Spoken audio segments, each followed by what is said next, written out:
ఏ జర్నలిస్ట్కైనా ఒక సెలబ్రిటీని ఇంటర్వ్యూ చేయాలని ఆశ ఉంటుంది. అలాంటిది ఇప్పుడు సీన్ రివర్స్ అయింది. ఏంటంటే జర్నలిస్ట్ ప్లేస్లో నేనున్నాను, సెలబ్రిటీ ప్లేస్లో ఒక వ్యక్తి ఉన్నారు. ఎవర్రా ఆ వ్యక్తి అనుకుంటున్నారా? ఎస్, తను జర్నలిస్ట్గా కెరియర్ మొదలుపెట్టి ఒకే ఒక ప్రోగ్రామ్ తోటి సెలబ్రిటీగా మారిన వ్యక్తి. ఆ వ్యక్తి ఎవరంటే తీన్మార్ మల్లన్న. ఈ తీన్మార్ మల్లన్న ఈ ప్రోగ్రామ్ తోటి తెలుగు వాళ్ళందరికీ బాగా దగ్గరైన వ్యక్తి. అండ్ అంతేకాకుండా చాలా మంచి మనిషి అండ్ మంచి హృదయం ఉన్న మనిషి. మరి ఈ వ్యక్తి పేరు, అసలు ఒరిజినల్ పేరు ఏంటో తెలుసా మీకు? చింతపండు నవీన్ కుమార్. ఈ చింతపండు నవీన్ కుమారు పేరు పక్కన పెట్టి అలియాస్ తీన్మార్ మల్లన్నగా. మరి తీన్మార్ మల్లన్నగా ఎలా వచ్చింది పేరు ఏంటి? సో మనం తెలుసుకోవాలి. సో ఏమాత్రం ఆలస్యం చేయకుండా అడిగేద్దాం. వెల్కమ్ టు బిగ్ టీవీ అన్న. Thank you sir, thank you so much.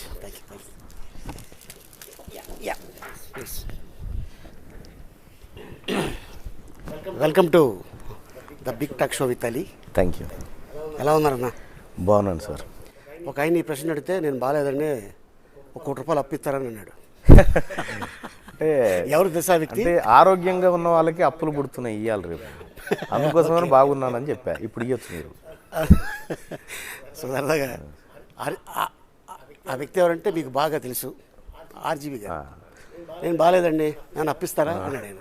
So అందుకోసం జనరల్గా ఏంటంటే మనం ఎవరు కనిపించినా ఏమన్నా బాగున్నారా, అది అన్ని చోట్ల. అంటే జనరల్గా ఇప్పుడు మనం ఇక్కడ కాబట్టి ఆంధ్రప్రదేశ్ అని తెలంగాణ ఏమన్నా మంచిగా ఉన్నా అంటుంటారు, ఎట్లున్నావు అన్న అంటారు.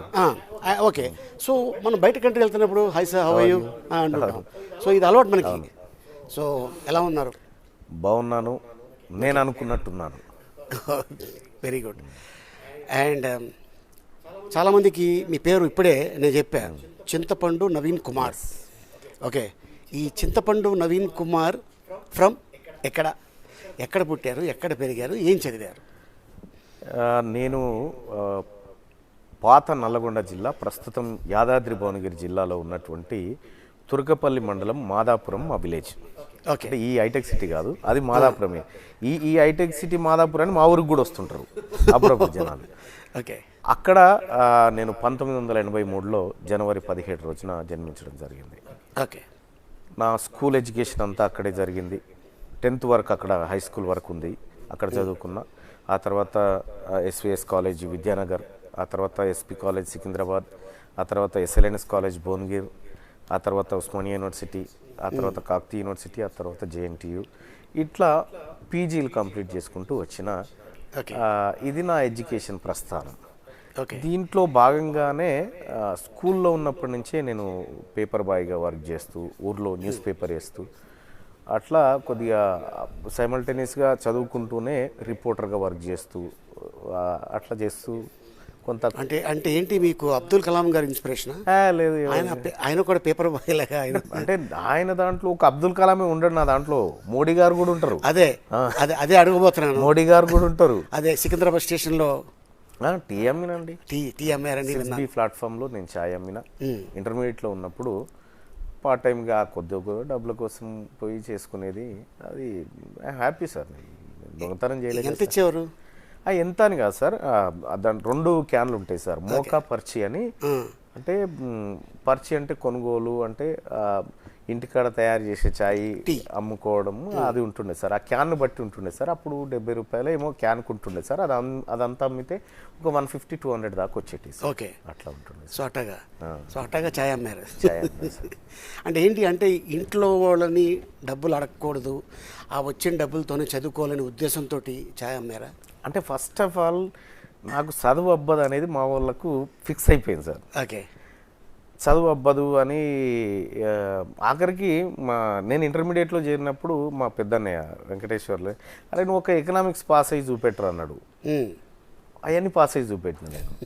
అసలు ఒకానొక దశలో అసలు వీడు చదవడు అనుకున్నటువంటి స్థాయిలో నేను ఐసెట్లో మంచి ర్యాంక్ తెచ్చుకోవడం, కాలేజీలో టాప్ ర్యాంకర్ని నేనే, మళ్ళీ అట్లా చేయను. అప్పుడు ఒక నమ్మకం ఏర్పడ్డది, అరే వీడు ఏదో మళ్ళీ మేలుకున్నట్టుండి జీవితంలో అనేటువంటి ఒక భావన మా వాళ్ళలో కలిగిన తర్వాత మా పెద్దన్నే ఎంకరేజ్ చేసిండు బాగా.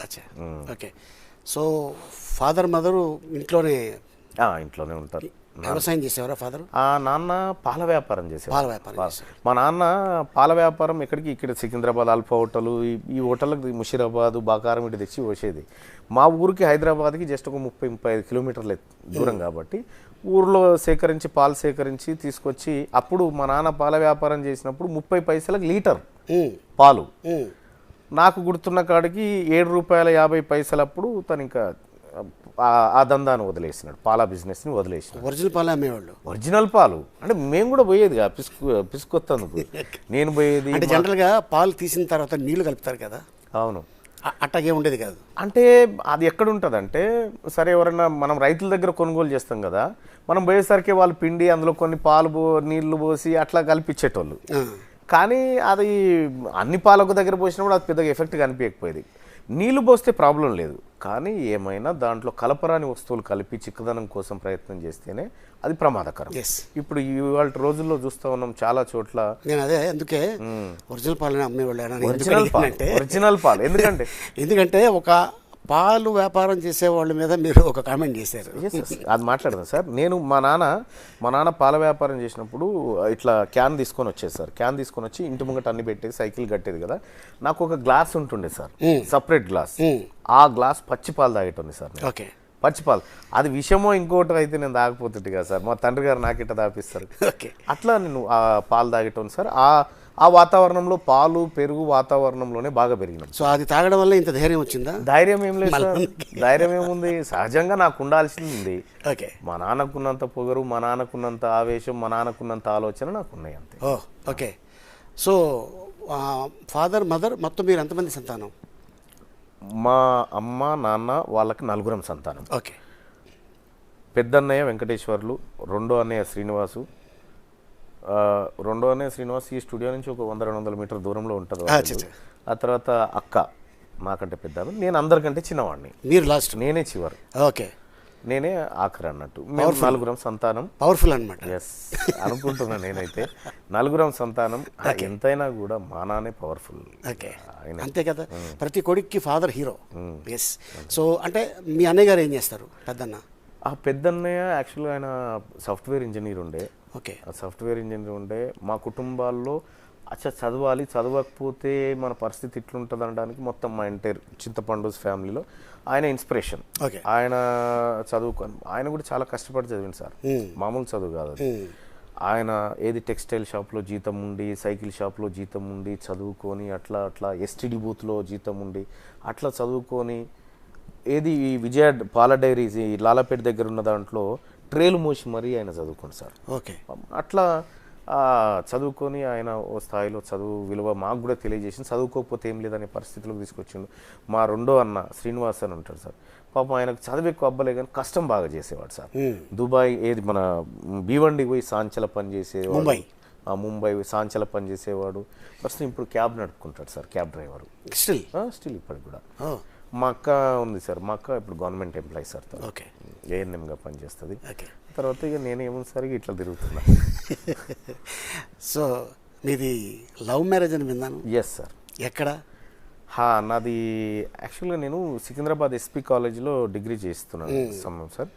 ఆ తర్వాత నాకు పొలిటికల్ సైన్స్ సబ్జెక్ట్ అంటే బాగా ఇష్టం సార్. నాకు ఎస్పీ కాలేజీలో అంత ఆ సార్ నాకు ఈ వర్కౌట్ కాదు ఈ సార్ అనుకొని నేను మళ్ళీ ఎత్తుకుంటే నాకు భువనగిరిలో ఎస్ఎల్ఎన్స్ కాలేజీలో డాక్టర్ ఎస్ బుచ్చయ్య సార్ అని, ఇక ఖచ్చితంగా ఆయన చెప్పిండంటే యూనివర్సిటీలో ర్యాంక్ ఖచ్చితంగా ఉంటుంది అనేటువంటి ఒక కాన్ఫిడెన్స్ సార్. నేను అక్కడ షిఫ్ట్ చేసుకున్నాను. అది షిఫ్ట్ చేసుకున్న క్రమంలో నేను డిగ్రీ సెకండ్ ఇయర్లో అక్కడికి పోయిన తర్వాత అక్కడ జాయిన్ అయిన తర్వాత నా క్లాస్మేట్ అమ్మాయి సార్, నా క్లాస్మేట్ అమ్మాయి మాతమ్మ, ఆమె పేరు ఒరిజినల్ పేరు మమత అని పిలుచుకుంటాం. ఓకే. అంటే సంతోష్ మాత అని అట్లా పెట్టుకుంటారు కదా సార్, దేవుళ్ళ పేరు అట్లా పెట్టిరు. అయితే ఆమె కొద్దిగా బ్యాక్ బెంచ్, ఎప్పుడు ఆమె ఆ గర్ల్స్లో బ్యాక్ బెంచ్. పాపం ఆమె సైకిల్ మీద కాలేజీకి వచ్చేది, నడుచుకుంటూ పోయి అట్లా కొంచెం పూర్ ఫ్యామిలీ సార్. ఎగ్దమ్ పూర్ అంటే ఎగ్దమ్ పూర్. వాళ్ళ ఇంట్లో కనీసం చదివించే పరిస్థితి లేదు. సెలవులు వస్తే ఆమె ట్రాక్టర్ మీద పనికి పోవడం, కలవ పోవడం, ఆ తర్వాత కూలీ పనికి పోవడం, అటువంటి ఫ్యామిలీ నుంచి వచ్చినారు సార్ వాళ్ళు. ఓకే. అయితే తను మనం సినిమా గుర్తుకొస్తుంది మీరు చెప్తుంటే, నాగార్జున గారు, శ్రీయ.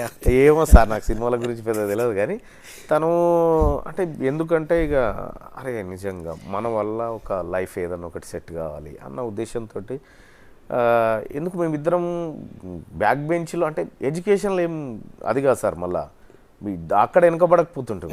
అది చేస్తూనే ఎందుకు ఒకరి అభిప్రాయాలు ఒకరు షేర్ చేసుకోవడంలో ఒకరోజు ఏమైంది సార్ అంటే December 31 వస్తే అందరు యాదగిరి గుట్టకు పోదామని పోయినాం సార్, క్లాస్ వాళ్ళమంతా.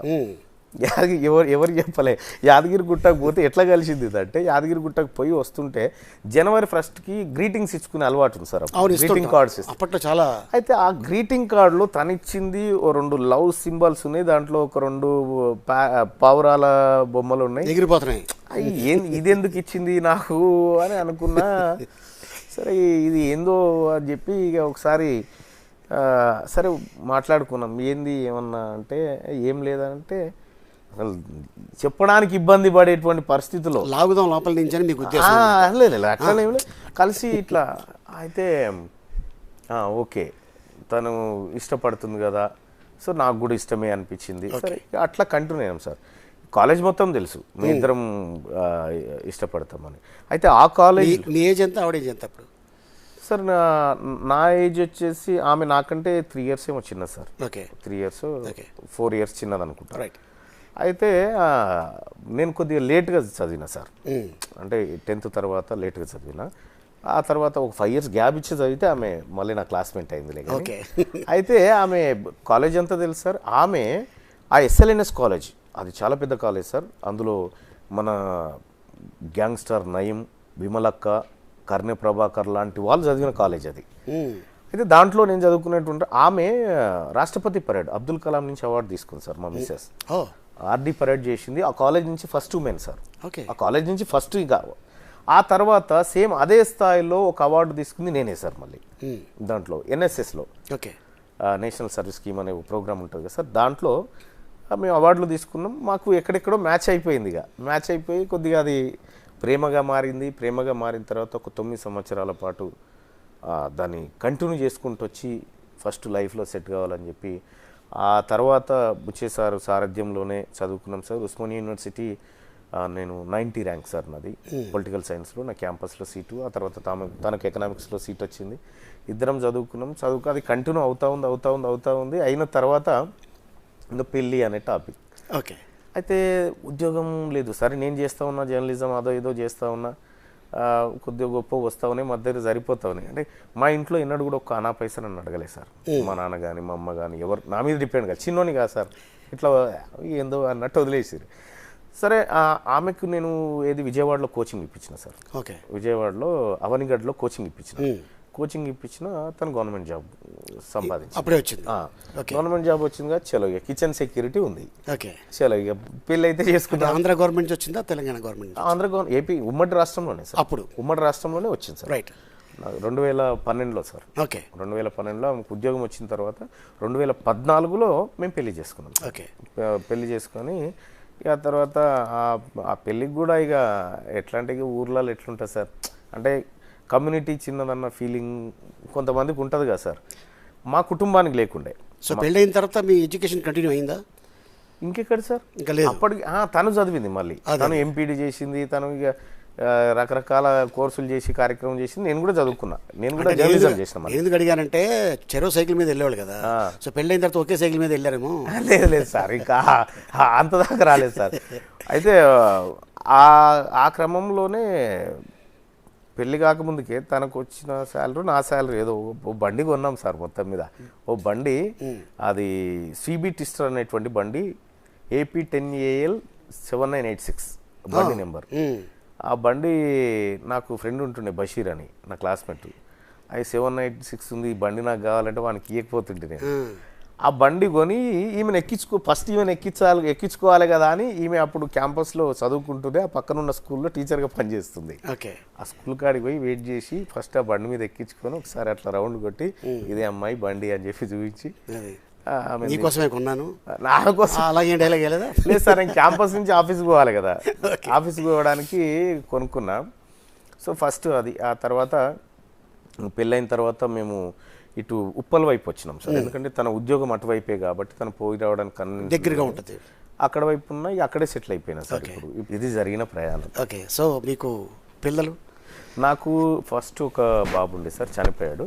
ఆ తర్వాత రెండో పాప సార్, ఆ తర్వాత మూడో పాప సార్. ఇప్పుడు ఇద్దరు పాపలు ఉన్నారు సార్. ఓకే. బాబు ఎలాగా?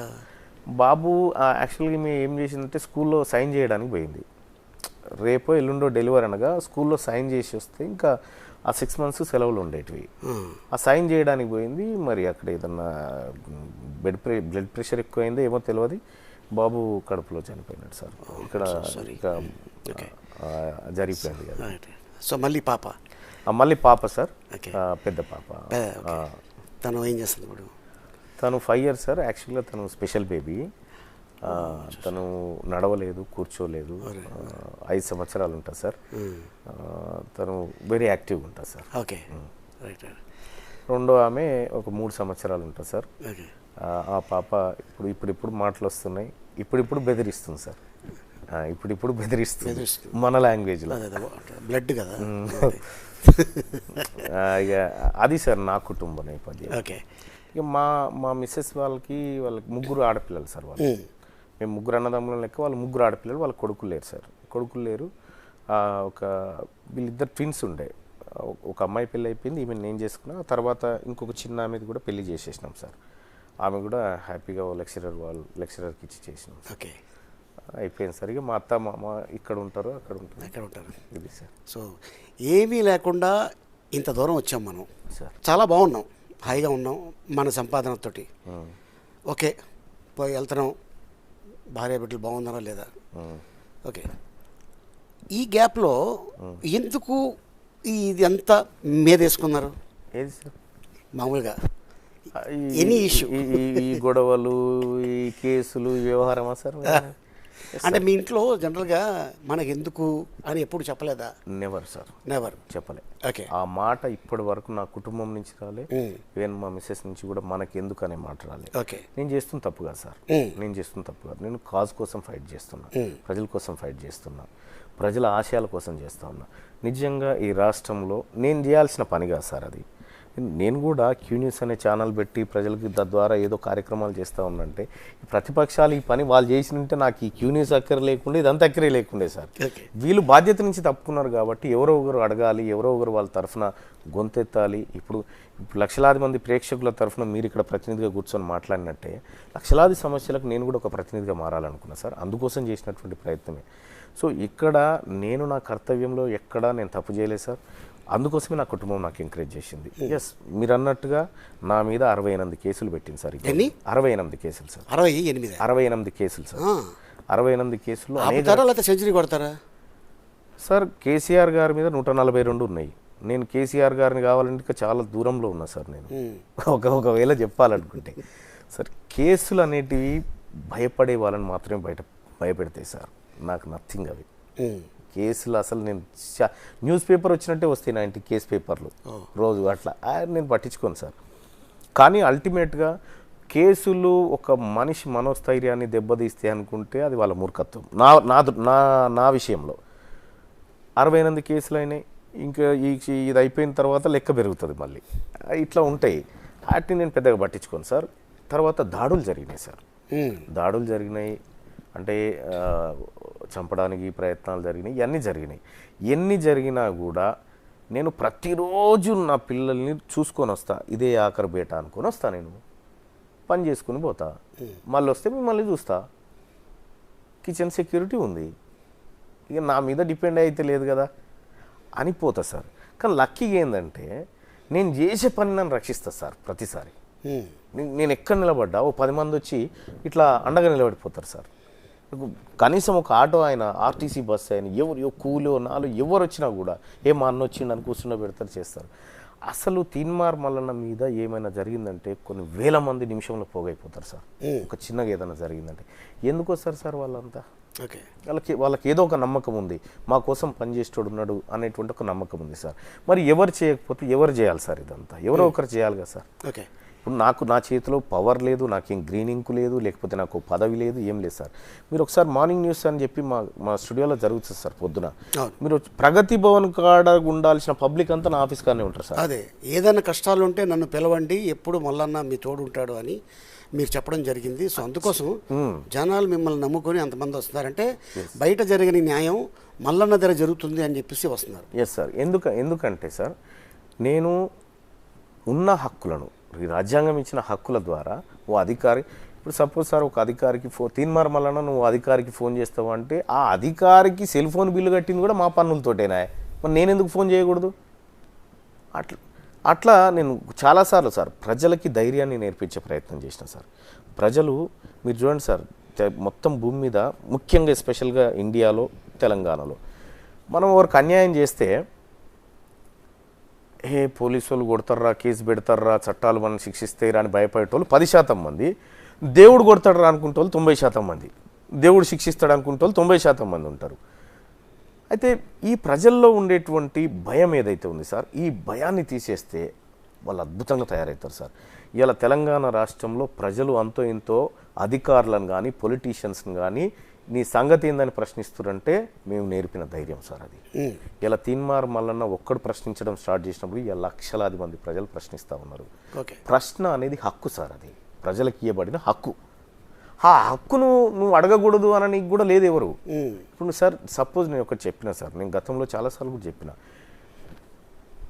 కరోనా సమయంలో ప్రజలంతా అల్లాడిపోతూ ఉన్నారు, అసలు ఆక్సిజన్ దొరకట్లేదు, హాస్పిటల్ ఫుల్ అయిపోయినాయి, లక్షల కోట్ల రూపాయలు ఓ దిక్కు, ప్రాణం ఇంకో దిక్కు, అసలు ఇన్ని జరుగుతుంటే ముఖ్యమంత్రి గారు సడన్గా మాయమైపోయినారు సార్. తెలంగాణ ముఖ్యమంత్రి గారు 5 రోజులు 10 రోజులు పత్తలేడు, అడ్రస్ లేదు. అయితే నేను హైకోర్టులో ఒక రిట్ పిటిషన్ వేసిన సార్. ఏమనంటే మా పెద్ద జీతగాడు కనిపిస్తలేడని వేసిన సార్. నేను మా పెద్ద జీతగాడు కనిపిస్తలేడు, ఎక్కడున్నాడో ఎంకులాడి పెట్టురని వేసిన. వెంటనే ఒక 15-20 నిమిషాలలో వచ్చి మళ్ళీ ప్రగతి భవన్లో ఉన్నాడు సార్. అంటే మా పనుల ద్వారా జీతం తీసుకుంటున్నటువంటి ముఖ్యమంత్రి, మమ్మల్ని ఏది రక్షించవలసిన ముఖ్యమంత్రి, ఆయనకి ఏమైందో తెలుసుకోవాల్సిన బాధ్యత ఓనర్లుగా మా మీద ఉంది. ప్రజలకు చెప్పిన, ప్రజలారా ముఖ్యమంత్రి మనకు జీతగాడు, మనం ఆయన ఓనర్లకు అన్న విషయం చెప్పిన. ఎమ్మెల్యేలకు మనం ఓనర్లం, ప్రజల ఓనర్లు, వాళ్ళు మన ఓనర్లు కాదని చెప్పిన. ఇదే ఈ భారతదేశం, భారత రాజ్యాంగము అంతిమంగా పౌరుడినే రాజని చెప్తుంది సార్, ప్రజలే రాజులు అని చెప్తా ఉంది. మీరే రాజులు, వీళ్ళు జీతగాలని చెప్పిన సార్. ఓకే, అంటే ఇప్పుడు ఈ అంటే ప్రస్థానం వచ్చింది కాబట్టి ఈ జర్నలిజం అనేది ఎప్పుడు మీరు స్టార్ట్ చేశారు ఈ ప్రస్థానం? సార్ నేను దాదాపు ఒక 99-2000 ఆ టైంలో స్టార్ట్. అంటే ఈ ఆలోచన మీదేనా, లేకపోతే ఎవరైనా మీకు అరే నువ్వు చక్కగా మాట్లాడుతున్నావు మల్లన్న వెళ్ళు, మేమున్నాం నీ వెనకాల అని ఎవరైనా ప్రోత్సహించారా? అంటే అట్లా ఏం లేదు సార్. అంటే నేను జీవితంలో కళ్ళారా చూసిన స్ట్రగుల్స్ నుంచి, కళ్ళారా కొన్ని అనుభవాల నుంచి, ఒక అన్యాయం ఎట్లా జరుగుతుంది, ఒక మోసం ఎట్లా జరుగుతుంది, ఒక చీటింగ్ ఎట్లా చేస్తారు, ఒకరిని ఒకటి ఇంకెట్లా డామినేట్ చేస్తూ ఉంటాడు, ఇవన్నీ నా స్వీయ అనుభవాలతోటి రగిలిన శరీరం సార్ నాది. స్వీయ అనుభవాలతోటి చాలా వరకు ఏదన్నా ఒక అంశాన్ని నాకు చిన్నప్పుడు మర్చిపోయిన ఒక సంఘటన ఈరోజు గుర్తుంది సార్. నాకు తెలిసి ఆ సంఘటన గడ్డమీది గణేష్ అని మా ఇంటి పక్కన ఒక ఆయన ఉంటుండే సార్. ఆయనకు పిల్లనిచ్చింది మర్యాలలో. అది నాకు తెలిసి 1994-95 టైం సార్. అది అక్కడ ఆయన పెళ్ళికి నేను కూడా ఇంటి పక్కలంగా సార్ పోయినాం, పెళ్ళికి పోయినాం, మర్యాల కడ పెళ్ళి పోతే అక్కడ భోజనాలు అయిపోయినాయి సార్. భోజనాలు అయిపోతే ఆ ఇస్తరాకులు తీసేసి ఒక చాడ చెత్త కుప్ప దగ్గర వేస్తే అక్కడ ఒక బాబు కూర్చొని తింటుండు సార్. అది బాగా నాకు హట్ అయిపోయినా, అరే వాడు ఇక్కడ ఎందుకు కూర్చొని తినలేదు అని. అటువంటి సంఘటనలు చాలా ఉన్నాయి సార్ నాకు. వాటిని చూసి ఎక్కడో చోట ఏదో చేయాలని ఒక స్పార్క్ అవుతుంటే సార్. ఓకే, అది ఇట్లా ఈ రూపంలో తయారైపోయింది. ఫస్ట్ ఆర్టికల్ ఎప్పుడు రాశారు, ఏ ఇయర్లో, ఎవరి మీద? చంద్రబాబు మీద రాశానండి. అంటే ఆర్టికల్ సార్, న్యూస్ వేరు, ఆర్టికల్ వేరు సార్. ఓకే, నేను న్యూస్ అంటే నేను ఏది మన గవర్నమెంట్ హాస్పిటల్ మీద రాసిన సార్. అంటే 11 అవుతుంది, డాక్టర్ లేడు సార్. ఉదయం 11 అవుతుంది, డాక్టర్ లేడు, అది రాసిన. ఆ తర్వాత అంతకంటే ముందు ఆంధ్రభూమిలో ఒకటి రాసిన సార్. ఏది మన బొమ్మల రామారం మండలం చీకడమాడి పక్కన పేరారం విలేజ్లో అప్పుల బాధతో మరో రైతు ఆత్మహత్య అని ఆ రోజు రాసిన సార్. చిమ్ముల మల్లారెడ్డి చనిపోయిన రైతు పేరు. ఓకే. అప్పటికి ఇవి లేవు సార్, ఒక మా టీవీ ఉన్నట్టుంది. మా టీవీ అప్పుడప్పుడే వస్తున్నాయి. అందులో ఒక బులెటిన్ ఉండేది, ఓకే, వార్తల బులెటిన్ ఉండేది, నరసింహ చేసేది. అవి రాసిన సార్. నల్ల నీళ్ళతో ఈ మోరి నీళ్ళు ఎట్లా కలుషితం అవుతా ఉన్నాయంటే వీటి మీదనే ఎక్కువ ఫోకస్ చేసేది సార్. ఈ రాజకీయ నాయకుడు ఇది అన్నాడు అది అన్నాడు, ఈ కాంట్రవర్సీలకు పోకపోతుంటాయి. ప్రజలకు ఏవైతే ఇష్యూస్ ఉంటాయో వాటి మీద ఎక్కువ ఫోకస్ చేస్తాం సార్. అట్లా ఆంధ్రభూమి పత్రికలో రాసిన సార్ మొదటిసారి. ఇందాక చంద్రబాబు గారి మీద ఏదో రాశాను. అది ఏమో ఆర్టికల్ సార్, ఎట్లా అంటే ఒక వ్యాసం. అంటే 9 సంవత్సరాల పాటు ముఖ్యమంత్రిగా పనిచేసిన చంద్రబాబు అప్పుడు ఏదో ప్రజాశక్తిలో ప్రజలను అడిగేది మీ అభిప్రాయాన్ని తెలియజేయండి అంటే అప్పుడు రాసిన సార్. అది మా బుచ్చే సార్కు చూస్తే నవ్విండే. అంటే కొంచెం వ్యంగ్యంగా రాస్తుంది నేను. అంటే మీరు చేసింది ఎక్కడ? ఆంధ్రభూమి సార్. ఆంధ్రభూమిలో చేసిన, ఆంధ్రభూమిలో చేసిన, ఆంధ్రప్రభలో చేసిన. ఆ తర్వాత I news channel sir. I news channel కొత్తగా పెట్టారు. అప్పుడు ప్రజారాజ్యం పార్టీ ఏదో పెడతా ఉన్నారు, చిరంజీవి గారు ఏదో రైలు తీసుకుపోయి మన 2009 తిరుపతిలో. అంతకంటే ముందే సార్ ఈ ఐ న్యూస్ ఛానల్ అని ఓపెన్ చేస్తూ ఉన్నారు సార్. రాజశేఖర్ CEO గారు ఉండే, ఆయన సారథ్యంలో అప్పుడు చేస్తూ ఉంటే సార్ నేను అందులో ఒక ఎగ్జామ్ పెట్టాను సార్. ఎగ్జామ్ పెడితే యాక్చువల్గా నేను ఆ ఎగ్జామ్ రాసిన నాకు సెల్ ఫోన్ లేకుండే సార్. అంటే కమ్యూనికేషన్ లేదు. ఇప్పుడున్న మా వైఫ్ ఫోన్ నెంబర్ ఉండే సార్, ఆమె నెంబర్ రాసిన దాంట్లో. ఆమె ఓయో హాస్టల్లో, లేడీస్ హాస్టల్లో ఉంటుండే, ఆడ సిగ్నల్ రాసారు. అది అయితే నేను రాసిన ఇంకా రాలేదేమో నాకు, అంటే నాకు ఎలక్ట్రానిక్ మీడియా వైపు పోవాలని ఉండే, ప్రింట్ నుంచి రాస్తే రాలేదేమో అని సప్పుడే కూకున్నాను. ఊకున్న తర్వాత ఏమైంది, వాళ్ళు బ్యాచ్ అంతా జాయిన్ అయిపోయినారు, అంతా ఇప్పుడు పెద్ద పెద్ద జర్నలిస్టులు అయిపోయినారు. అప్పుడు ఏమైందంటే నేను క్యాంపస్లోనే అట్లా ఏదో పని మీద తిరుగుతూ ఉన్నా, సుదర్శన్ అని ఒక ఆయన కలిసింది నాకు. అంటే మా దగ్గర పనిచేసే సుదర్శన్ కాదు, ఇంకొక ఆయన E2 హాస్టల్లో ఉంటుండే. ఏమైందన్నగా రిజల్ట్ ఏమైందన్నా, అదేమన్నా వేసిరా అంటే ఎప్పుడు తీసేసుకురు కదా అయిపోయింది అని అన్నాడు. అయిపోయిందన్న తర్వాత మరి నాకు తెలియదు అంటే, మనకు కాల్ రాలేదంటే ఇంకా జాబ్ రానట్టే అనుకున్నాం. వాస్తవానికి ఏమైంది, మళ్ళీ వాళ్ళకు కొంతమంది తక్కువ పడితే మళ్ళీ ఎగ్జామ్ ఎందుకు పాతోళ్ళు రానోళ్ళని మళ్ళీ పిలవండి అని అంటే అప్పుడు ఫోన్ కలిసింది. ఫోన్ కలిస్తే అప్పుడు నాకు మా మమతా చెప్తే ఇట్లా ఫోన్ వచ్చింది ఐ న్యూస్ నుంచి అంటే, అప్పుడు నేను ఫోన్ వచ్చేసరికి అసలైన అన్ని ఉద్యోగాలను అప్పటికి పడితే అయిపోయి స్క్రోలింగ్ డిపార్ట్మెంట్కి మిగిలింది. బ్రేకింగ్ న్యూస్ రాయడము, అది కూడా మంచి ఉద్యోగం. అంటే తెలుగు బాగా పట్టు నేర్చుకోవచ్చు. అది అట్లా దొరికిపోయింది. అప్పటికే నాకు ఐడియాలు. ఇప్పుడు V6 CEO అంకం రవి సార్ అప్పుడు ఇన్పుట్ ఎడిటర్ ఉండేది, దాంట్లో చాలామంది అట్లా పనిచేసినారు. అట్లా ఐ న్యూస్లోకి ఎంటర్ అయినా సార్. ఐ న్యూస్ నుంచి NTVలో కొంతకాలం చేసిన, NTV నుంచి మళ్ళీ జెమినీలో డెస్క్లో షిఫ్ట్ ఇన్ఛార్జ్గా చేసిన సార్, జెమినీ టీవీలో. ఆ తర్వాత అక్కడి నుంచి V6కి వచ్చిన, V6 నుంచి TV5కో ఎక్కడికో పోయినా సార్. అక్కడ నుంచి ఇక క్యూ న్యూస్కి వచ్చేసిన సార్. ఇక నేనే ఒక ఏంటి అంటే ఇలాగ ఛానల్స్ మారడానికి కారణం ఏంటి అంటే, నాకు ఒకటి ఏముంటుందంటే సార్, నేను రాసిన వార్తను డిస్టర్బ్ చేయకూడదు, నాకు నచ్చదు. అంటే ఏంటి, వాస్తవాలు రాస్తారా? అంటే నేను ఒక్కొక్కసారి గొడవ పెట్టుకుంటా సార్. నేను రాసిన వార్త దీంట్లో తప్పు ఉంటే, అంటే ఇంత స్ట్రైట్గా రాయొద్దు అని అంటే మరి ఎందుకు? ఇప్పుడు సార్ ఒక వార్త రాస్తారు సార్, ఈ జర్నలిజంలో కూడా గమ్మత్ ఏంటంటే సార్, ఇప్పుడు హైదరాబాద్ నుంచి బయలుదేరిన ముఖ్యమంత్రి కేసీఆర్ గారు అని బ్రేకింగ్ న్యూస్ వేస్తారు సార్. హైదరాబాద్ నుంచి ఢిల్లీ బయలుదేరిన కేసీఆర్ అని చెప్పి బ్రేకింగ్ న్యూస్ వేస్తారు సార్. సహజంగా బ్రేకింగ్ న్యూస్ అంటే అప్పటికప్పుడు అనుకోటి ఏదైనా ఒక సంఘటన జరిగితే అది బ్రేకింగ్ న్యూస్. ఆయన హైదరాబాద్ నుంచి ఢిల్లీకి పోతాడని వారం రోజుల ముందే తెలుస్తుంది sir. Breaking sir, breaking news ఏం సార్, ఈడ బయలుదేరి ఆడ దిగకపోతే బ్రేకింగ్ న్యూస్ సార్. నేను అంత నిక్కచ్చిగా రాస్తుంటే, అరే ఇది కాదా ఇది అంటుంటే. కుంభకోణం ఏం సార్, కుంభకోణం ఎంతమంది జర్నలిస్టులకు తెలుసు సార్ ఇది కుంభకోణం అంటే? కుంభ అంటే ఏం సార్, కుండ కోణం ఉంటుందా సార్? త్రిభుజానికి 3 కోణాలు ఉంటాయి, చతురస్రానికి 4 కోణాలు ఉంటాయి, కుంభకోణం ఉండదు కదా సార్. అంత పటిష్టమైన చట్టాలలో ఒక హోల్ని, ఒక కోణాన్ని ఎంకులాడి అవినీతికి పాల్పడడం కుంభకోణం. ఇంత ఇండెప్త్గా పోయి ఏదో వట్టిగా రాసిపోతారు అట్లా భారీ కుంభకోణం జరిగింది ఇటువంటి. నేను అంత నిక్కచ్చిగా రాస్తుంటే సార్, అది రాస్తే నేను మొహం మీద కొట్టినట్టే రాస్తుంటే అది నచ్చకపోయేది. వాళ్ళు హట్ అవుతారు. నువ్వు హట్ అయితే నువ్వు చూసుకో, నాకు సంబంధం లేదు, జర్నలిస్ట్గా నేను ఇదే రాస్తా. అట్లా రాసి అట్లా అవసరమైతే నువ్వు లేదు నువ్వు ఇట్లా రాస్తే కూరదంటే ఇక రిజైన్ తీసుకొని చేసేస్తుంటే. ఓకే, అట్లా మారింది చాలా వద్దు అంటే ఒక లెటర్ రెడీగా ఉంటుంది అంతే. జేబులో పెట్టుకొని తిరుగుతుంటారా? జేబులో ఏం పెట్టుకొని రానుపో అని చెప్తా అంతే. అవునా? ఓకే. సో చింతపండు నవీన్ కుమార్ అని పిలిస్తే బాగా అంటే అది ఏమంటారు దాన్ని, ఎంజాయ్ చేస్తారా, లేకపోతే తీన్మార్ మల్లన్న అంటే ఎంజాయ్ చేస్తారా? తీన్మార్ మల్లన్న అంటేనే బాగుంటుంది సార్. ఎందుకంటే అది ఓ రకంగా మీరు చూడండి సార్, మందకృష్ణ మాదిగ గారు ఉన్నారు సార్, ఆయన ఒరిజినల్ పేరు ఎల్లయ్య. గద్దర్ ఉన్నారు సార్, ఆయన ఒరిజినల్ పేరు విఠలరావు సార్. విఠలరావు, అవును. అంటే వీళ్ళకు మధ్యంతరంగా ఏర్పడ్డటువంటి పేర్లు వాళ్ళని ఎస్టాబ్లిష్ చేసి కూర్చుండబెట్టినాయి సార్. సో బహుశా నాకు అమ్మ నాన్న పెట్టిన పేరు కొంతకాలం వరకు తీసుకురాగలిగిన. సో నేను మా వాళ్ళకి సారీ చెప్పాలి, చెప్తే ఎందుకంటే మధ్యలోనే వదిలేసి మళ్ళీ నాకు వచ్చిన కాబట్టి. యాక్చువల్ నా పేరు ఈ V6లో పనిచేసేటప్పుడు ఈ తీన్మార్ వార్తలు అనేది డిజైన్ చేయాల్సి వచ్చింది సార్.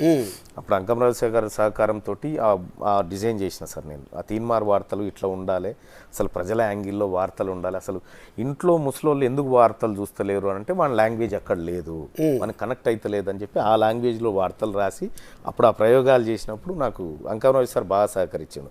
అయితే దాంట్లో ఈ ముసలి వాళ్ళకి వార్తలు చెప్తున్నావు కాబట్టి వాళ్ళ క్యారెక్టర్ ఈ సూటు బూట్ వేసుకొని కాకుండా వాళ్ళ క్యారెక్టర్లో ఒదిగిపోయి చెప్పాలి, వాళ్ళ మేకప్లో చెప్తే ఎట్లుంటుందని అంకమరావు సార్ నాకు గెటప్ వేయించాను. ఓ ముసలాయన లెక్క గెటప్ వేయిస్తే దీనికి ఒక పేరు పెట్టాలి మనం అన్నాడు. అంటే పోచే అని పెడదాం సార్ మా తాత పేరు అని నేను అన్నా. మా పోచే తాతని క్యారీ చేసినట్టు ఉంటుంది అంటే లేదు పోచే కాదు, మా ఇంటి ముంగడ మల్లయ్య అని ఉంటాడు, సేమ్ అట్లా కనిపిస్తున్నాను మల్లన్న అని చెప్పి పెట్టిండు సార్. అది అంకమరావు సార్ నామకరణం చేసాడు. ఆ తీన్మార్ వార్తలు ప్లస్ ఈ మల్లన్న అది బ్రహ్మగడియలు ఉంటాయి, ఆ టైంలో చెప్పి ఉంటాడు మల్లన్న అని. తెలియదు మల్లన్న అంటే దేవుడే. ఓకే. అయితే అట్లా ఆ తీన్మార్ వార్తలు ఈ మల్లన్న తీన్మార్ మల్లన్నగా మారింది సార్. అదే ఇప్పుడు నేను గజిట్లో కూడా తీన్మార్ మల్లన్నగానే చేంజ్ చేసుకున్నా సార్ నా పేరు. ఓకే. ఇప్పుడు నేను ఎలక్షన్లో పోటీ చేస్తే తీన్మార్ మల్లన్ననే ఉంటుంది సార్ నా పేరు. ఓకే. సో అట్లాగా వచ్చింది పేరు. ఓకే. సో అంటే ఒక ఐడియా మీ జీవితాన్ని మార్చేసింది, అంతేగా మీరు చెప్పేది? ఐడియా అని అనగానే ఒక ఆలోచన సార్. అదే ఐడియా ఆలోచన రెండు సేమ్, కాకపోతే అది ఆవేశంతో కూడిన ఆలోచన సార్. సాధారణంగా కాకుండా నేను ఏది చేసినా ప్రేక్షకుడుగానే ఆలోచిస్తా సార్. ఇప్పుడు మనం ఈ ప్రోగ్రాంలో ఉంటే నేను ప్రేక్షకుడిని అయితే నేను చూడగలుగుతానా, ఈ ప్రోగ్రామ్ ఎంతసేపు చూడగలుగుతా, ఎందుకు చూడగలుగుతా, నా సమయాన్ని దీని మీద ఎందుకు వెచ్చించాలి అనేటువంటి ఆలోచనల నుంచి నేను బులెటిన్ తయారు చేస్తుంటే సార్. ఓకే. అట్లా కొంతవరకు పబ్లిక్ లాంగ్వేజ్లో మేము వచ్చినటువంటి నేపథ్యం, మేము ఉన్న పల్లెటూరు వాతావరణం ఇది బాగా సింక్ అయిపోయి ఆ రోజుకి ఆ తెలంగాణ మూమెంట్లో ఇది బాగా వర్కౌట్ అయింది సార్. ఈ రోజుకి కూడా తీన్మార్ వార్తలు అంతే స్టాండర్డ్గా ఉంటాయి సార్. ఓకే. సో నాకు ఇంత ఫాలోయింగ్ వచ్చింది అనే పాయింట్ మీకు ఎప్పుడు తెలిసింది? అంటే నేను ఒక మీటింగ్ పోయి ఇచ్చిన సార్. నేను అన్నా సెల్ఫీ అంటే నేను ఒప్పుకోను సార్. ఎందుకంటే చాలామంది నేను ప్రజలకు నాకు మా ఫాలోవర్స్కి మా మిత్రులకు కూడా చెప్తా, ఒక ఆయన వచ్చి భుజం మీద చేసి ఫోటో అన్న నా మీద చెయ్యే అన్న ఇక్కడ అన్న అంటాడు. నేను చెప్తా, అయ్యా కేటీ రామారావు దగ్గరికి పోయి, లేకపోతే రేవంత్ రెడ్డి గారి దగ్గరికి పోయి, లేకపోతే బండి సంజయ్ కిషన్ రెడ్డి గారి దగ్గరికి పోయి, అన్న ఇన్ని రోజులు మా మీద చేస్తే మీరు సెల్ఫీ దిగినంగా ఇప్పుడు మేము మీ మీద వేసి దిగుతామన్నా, ఒకసారి దిగుదామా అని అడుగుర్రి అని చెప్పిన. ఇప్పుడు వాళ్ళ మీద చేసి మేము సెల్ఫీ దిగుతామంటే వాళ్ళ శరీరాలు ఒప్పుకుంటాయా? మరి నీ శరీరాన్ని ఎందుకు తక్కువ చేసుకుంటున్నావు? నువ్వు నీ శరీరానికి నువ్వు వాల్యూ ఇవ్వకపోతే బయటోడు ఎందుకు ఇస్తాడు? అందుకోసమని నేను ఎప్పుడు కూడా ఒక వ్యక్తిని ఆరాధించడం అనేది వద్దని చెప్తాను. నేనెంతో మీరంతే, నా శరీరానికి ఉన్న విలువే నీ శరీరానికి కూడా ఉండాలని చెప్తాను. ఆ సమానత ఉండాలి అందరిలో అని చెప్తా ఉంటా సార్. నాకు ఎప్పుడు కూడా నాకు ఇంత ఫాలోయింగ్ వచ్చింది అనేటువంటి టాపిక్లోకి పొరపాటున పోను సార్. ఎందుకు పోనంటే నేను కూలిపోయే నాటికి ఇది నాకు ఉండకూడదు. ఒకవేళ ఎంత పెద్ద వృక్షమైనా ఏదో గాలివాన అంటే చనిపోవడం మీన్స్ చనిపోయిన తర్వాతనే ఎప్పుడైనా కూడా ఇంత ఉండేనా వీడికి వచ్చింది అనే పరిస్థితి ఎందుకు తెచ్చుకోవాలా? అసలు నాకు ఏమీ లేదా అనుకుంటేనే బిందాస్ కదా. అందుకోసమే నేను ఇట్లుంటున్నా. ఓకే. అంటే ఈ పాయింట్ వచ్చింది కాబట్టి, ఎందుకంటే మీరు తీన్మార్ మల్లన్నగా ప్రోగ్రామ్ స్టార్ట్ చేయకముందు అప్పుడు మల్లన్న వేరు, ఆఫ్టర్ తీన్మార్ తర్వాత మల్లన్న రేంజ్ వేరు. అంటే ఇది జనరల్గా మీ ఫ్రెండ్స్ కానీ మీ కలీగ్స్ అవ్వచ్చు, ఇలాగా ఒకప్పుడు అది స్థాయి, ఇప్పుడు నీ స్థాయి ఇది అని చెప్తారు కదా జనరల్గా. అంటే అంటారు, కాకపోతే ఏంటంటే నాలో మార్పులు ఏం లేవు సార్.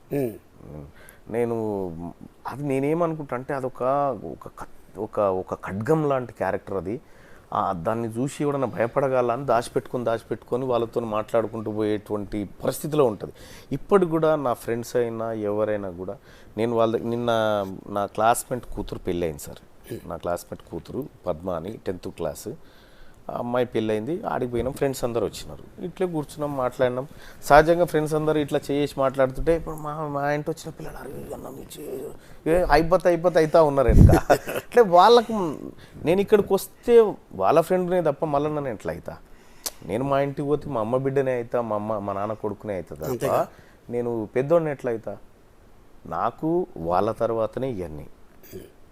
నేను చేసే పని నన్ను పెద్దోని చేస్తుండొచ్చు తప్ప నా గర్వం నన్ను పెద్దోని ఎట్టి పరిస్థితిలో చేయొచ్చు. ఓకే, అంత పెద్ద హిట్ కదా ఆ ప్రోగ్రాము, దాని నుంచి మీరు ఎందుకు తప్పుకున్నారు? రైట్, నేను ఆ రోజు 2014 కాంగ్రెస్ పార్టీ బీఫామ్ నుంచి ఎమ్మెల్సీగా కంటెస్ట్ చేసిన సార్. ఓకే, కంటెస్ట్ చేసినప్పుడు నేను రాజకీయాలు చేస్తూ జర్నలిజం చేయడం పద్ధతి కాదు సార్ ఓకే అన్న ఉద్దేశంతో నేను రిజైన్ చేస్తే అంకం రవి సార్ అన్నాడు, రిజైన్ ఎందుకు బెటా అన్నాడు. అంటే ఆయన నాకు మంచి ర్యాపో ఉంటుంది ఇప్పటికి కూడా. ఏం రా నువ్వు అట్లెట్లా రా అంటారు. రిజైన్ వద్దు బెటా, నువ్వు రాజకీయం ఒకసారి టేస్ట్ చేసి వస్తా అంటున్నావు, చేసి మళ్ళా అంటే నేను ఓడిపోతా అనుకుంటున్నావా సార్ అన్న. అట్లాగా పర్సులో వచ్చి డబ్బులు నేను ఎప్పుడు కూడా నేను నామినేషన్ వేసే ప్రతిసారి ఆయన దగ్గర డబ్బులు అడుక్కొని పోతా. పర్సులో ఎన్ని ఉంటే అన్ని తీసిస్తాడు అన్నట్టు. ఓకే, అయితే డబ్బులు ఇచ్చి ఆల్ ది బెస్ట్ బెటర్ అన్నాడు. సరే అయిపోయిన తర్వాత ఎలక్షన్ నేను లాస్ ఓడిపోయిన తర్వాత కూడా ఆయన అన్నాడు, ఖాళీగా ఉండి ఏం చేస్తున్నావు అంటే, లేదు సార్ ఇక నేను వద్దనుకున్నా, బస్ 4 రోజులు ఏదో పని చేసుకొని బతుకుతాను. ఈ రోజు కూడా ఆయనకు నాకు మధ్య అంతే సంబంధం ఉంది, ఆ యాజమాన్యానికి నాకు మధ్య అంతే సంబంధం ఉంది ఇప్పటికి కూడా. అది నేను ఎక్కడ కూడా మిస్ చేసుకోలేదు సార్. ఏ ఛానల్లో పనిచేసినా ఎక్కడున్నా కూడా అదే మెయింటైన్ చేసిన. సగర్వంగా సార్ నేను ఈ పనికి పోతున్నా, ఈ పని చేయాలనుకుంటున్నా, దయచేసి మీరు అంగీకరించడం చెప్పి పోయేటోని సార్. అందుకోసమే అది మెయింటైన్ చేస్తున్నా.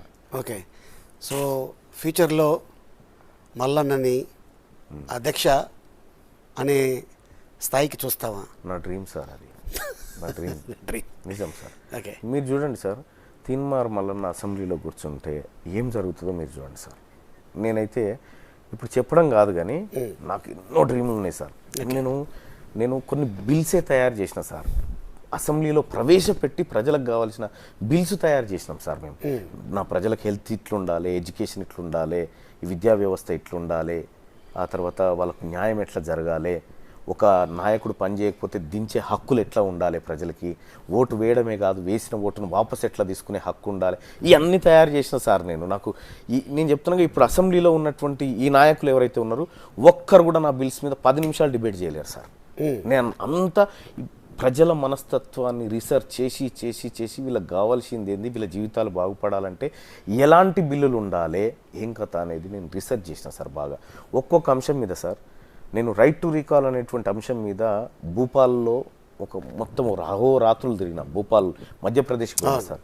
మధ్యప్రదేశ్లో ఒక ఐఏఎస్ ఆఫీసర్ నరహరి అని ఉంటాడు సార్. ఆ నరహరి ఇండస్ట్రియల్ సెక్రటరీ. ఇప్పుడు ఆయన దగ్గర పోయినా, తెలంగాణ బిడ్డ సార్, నాకు ఇట్లా కొంచెం ఇష్యూస్ ఉన్నాయి సార్, కొంచెం తెలుసుకోవాలనుకుంటున్నా అంటే హర్దా అనే మున్సిపాలిటీకి పోయినా సార్. హర్దా మున్సిపాలిటీకి పోయి ఆ రాత్రి ఆడ పడుకొని అక్కడ సంగీతా పాటిల్ అనేటువంటి ఒక మేయర్ని ఆమె చెప్పిన హామీ నెరవేర్చలేదని ప్రజలు ఓటు వాపసు తీసుకోరు సార్. ఓటు వాపసు తీసుకుంటే పదవి పోయింది ఆమెది. రైట్ టు రీకాల్ అక్కడ లోకల్ బాడీస్లో ఉంది. అక్కడి నుంచి నాగపూర్ మహారాష్ట్రలో ఉన్నటువంటి సియోని కాన్స్టిట్యున్సీకి పోయినా అక్కడ దినేష్ రాయ్ మున్మున్ అని ఎమ్మెల్యే, ఇండిపెండెంట్ ఎమ్మెల్యే. ఆయన ఒక ఎమ్మెల్యే అయితే 5 సంవత్సరాలు పదవి కాలం ఉంటుంది. 5 సంవత్సరాల్లో ఒక ఏడాది అయిపోగానే సేమ్ నియోజకవర్గ ప్రజలందరినీ పిలిచి ఒక ఏడాది పూర్తి చేసుకున్నా, నా పర్ఫార్మెన్స్ బాగుందా, నా పర్ఫార్మెన్స్ బాగుందంటే 2వ ఏడాది కొనసాగడానికి మీరు అనుమతిస్తూ చేతులు లేపండి, లేకపోతే రిజైన్ లెటర్ ఈడు ఉంది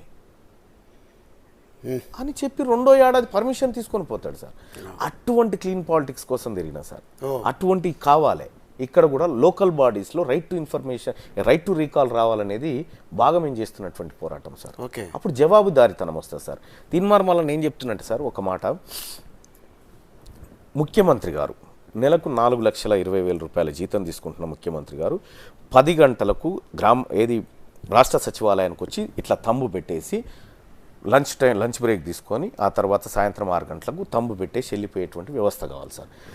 ఇక్కడ ముఖ్యమంత్రి గారు 4,20,000 రూపాయల జీతం తీసుకుంటున్న ముఖ్యమంత్రి గారు లోపల ఎవరెవరితో మాట్లాడుతుండు, ఏం చర్చలు పెడుతుండు, ఎవరిని కలుస్తుండు అనేది ఒక కెమెరా పెట్టి సచివాలయం బయట పెద్ద స్క్రీన్ పెట్టి ప్రజలకు చూపించాలి సార్.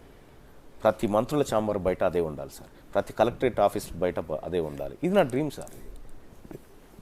ప్రతి గ్రామ పంచాయతీ ఆఫీస్లో ఇది ఉండాలి సార్.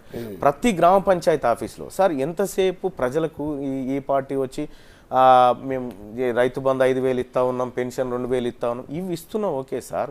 ఈ ప్రజల దగ్గర నుంచి కలెక్ట్ చేసిన డబ్బు ఎంత చెప్పాలి కదా సార్. ప్రతి గ్రామ పంచాయతీలో 1000 జనాభా ఉన్నటువంటి గ్రామ పంచాయతీలో ప్రతి నెల ఒక బోర్డు పెట్టి అయ్యా ఈ గ్రామం నుంచి రాష్ట్ర ప్రభుత్వానికి ఇంత పన్ను పోయింది, కేంద్ర ప్రభుత్వానికి ఇంత పన్ను పోయింది, ఈ 2 ప్రభుత్వాల నుంచి ఈ గ్రామానికి వచ్చిన పైసలు గిన్ని, ఈ లెక్క తెలవాలి సార్ ప్రజలకి. ప్రజలకు అప్పుడు ఈ డబ్బులన్నీ మాయా అని తెలిస్తే అప్పుడు వీళ్ళు బిచ్చగాల కంటే అధ్వానం అవుతారు సార్. వీళ్ళు పోగానే నమస్తే సార్ వచ్చింది, నమస్తే ఉండదు సార్. అప్పుడు నేనే కదరా నీకు జీతం ఇచ్చేది, నేనే ఓనరని చెప్పాను అనుకుంటారు సార్. ఈ జవాబుదారితనం ఉండాలి సార్. కేవలం తెలంగాణ రాష్ట్రంలో సార్ మీరు చూడండి, నేను రాజకీయ నాయకుడిగానే మాట్లాడుతున్నాను సార్. ఇప్పుడు చాలాసేపు నుంచి అదే చూస్తున్నా మీలో. అదే ఒక పొలిటిషియన్ నన్ను ఇటు గుంజుకొచ్చారు మీరు, ఎట్లయినా మీరు లాక్కొచ్చారు సార్. ఎంఆర్ఓ ఆఫీస్ 10 గంటలకు తీయరు సార్, వైన్స్ టెన్షన్గా 10 గంటలకు తీస్తారు సార్. దానికి రాత్రి 9-10 గంటల దాకా వైన్స్ పర్మిషన్ ఉంటుంది సార్. ఎంఆర్ఓ ఆఫీస్ 6 గంటలకే క్లోజ్, 6-5 నిమిషాలు. ఇప్పుడు దానికి వాస్తు కూడా అవసరం లేదు. అది ఈశాన్యము, నైరుతి, మంచి ఉత్తర దిక్కు, దక్షిణ పెట్టినా మంచి వ్యాపారం ఎక్కడన్నా పెట్టి సార్. ఏ వాస్తు దాని మీద పనిచేయదు, ఏ గ్రహశక్తి అసలే పనిచేయదు దాని మీద. ఇలా తెలంగాణ రాష్ట్రంలో సార్ 43% మంది తాగుడుకు బానిసైపోయారు సార్. అవుట్ ఆఫ్ 100లో 43% మంది తాగుడుకు అలవాటు పడ్డటువంటి యువత. ఒక ఎంఆర్ఓ ఆఫీసు రాత్రి 9 గంటల దాకా పనిచేస్తే తప్ప సార్ వైన్స్ పనిచేసినట్టు మేము చెప్తుంది ఇది సార్. 2,000 మంది జనాభా ఉన్నటువంటి ఒక గ్రామంలో వైన్స్ తప్పనిసరిగా ఉండాలని ప్రభుత్వం పాలసీ తీసుకొస్తుంది, ఎక్సైజ్ పాలసీ. 2,000 మంది జనాభా ఉన్న కాడ మంచి వాటర్ ట్యాంక్ ఉండాలనేది మేము చెప్తుంది సార్. ఒక మంచి సీసీ రోడ్ ఉండాలి, ఒక మంచి బడి ఉండాలి, మంచి వైద్యశాల ఉండాలి, ఇవి మేము చెప్తున్నాయి సార్. కానీ ప్రజలు చదువుకుంటే, ప్రజలు ఆరోగ్యవంతులుగా ఉంటే ప్రభుత్వాలకు చేటు కాబట్టి ప్రజలు చదవకూడదు, సంతోషంగా ఉండకూడదు, తాగి పండుకోవాలి. వాడి శరీరం, వాడి మెదడు ఎట్టి పరిస్థితుల్లో ప్రభుత్వం వైపు చూడకూడదు. ఇవి ప్రభుత్వాల ఇంటెన్షన్. ప్రభుత్వం ఇవాళ లిక్కర్ ఆదాయం 40,000కు పోయిందంటే సిగ్గుతో తలదించుకోవాలి సార్. రాష్ట్రమే తాగి పడేసిన ఖాళీ సీసాల మీద నడుస్తుంది సార్. ఓకే, ఇవాళ 1 తారీఖు జీతాలు ఇచ్చుకునేటువంటి పరిస్థితి నుంచి బలమైన ఆర్థిక బలంగా ఉన్న రాష్ట్రం ఎప్పుడు చూస్తుందో జీతం తెలియనటువంటి పరిస్థితిలోకి వెళ్ళిపోయింది కదా సార్. ఓకే, ఈ పద్ధతి రేపు పొద్దున ఈ 5 లక్షల కోట్ల అప్పు ఎవడు కట్టాలి సార్? కడుపులో పుట్టబోతున్న బిడ్డ క్యావ్ అని కదా సార్, అప్పుతోనే పుడుతూ ఉన్నాడు సార్. తెలంగాణ 1,25,000 రూపాయల అప్పు సార్ ప్రతి తలపైన జమ అయింది.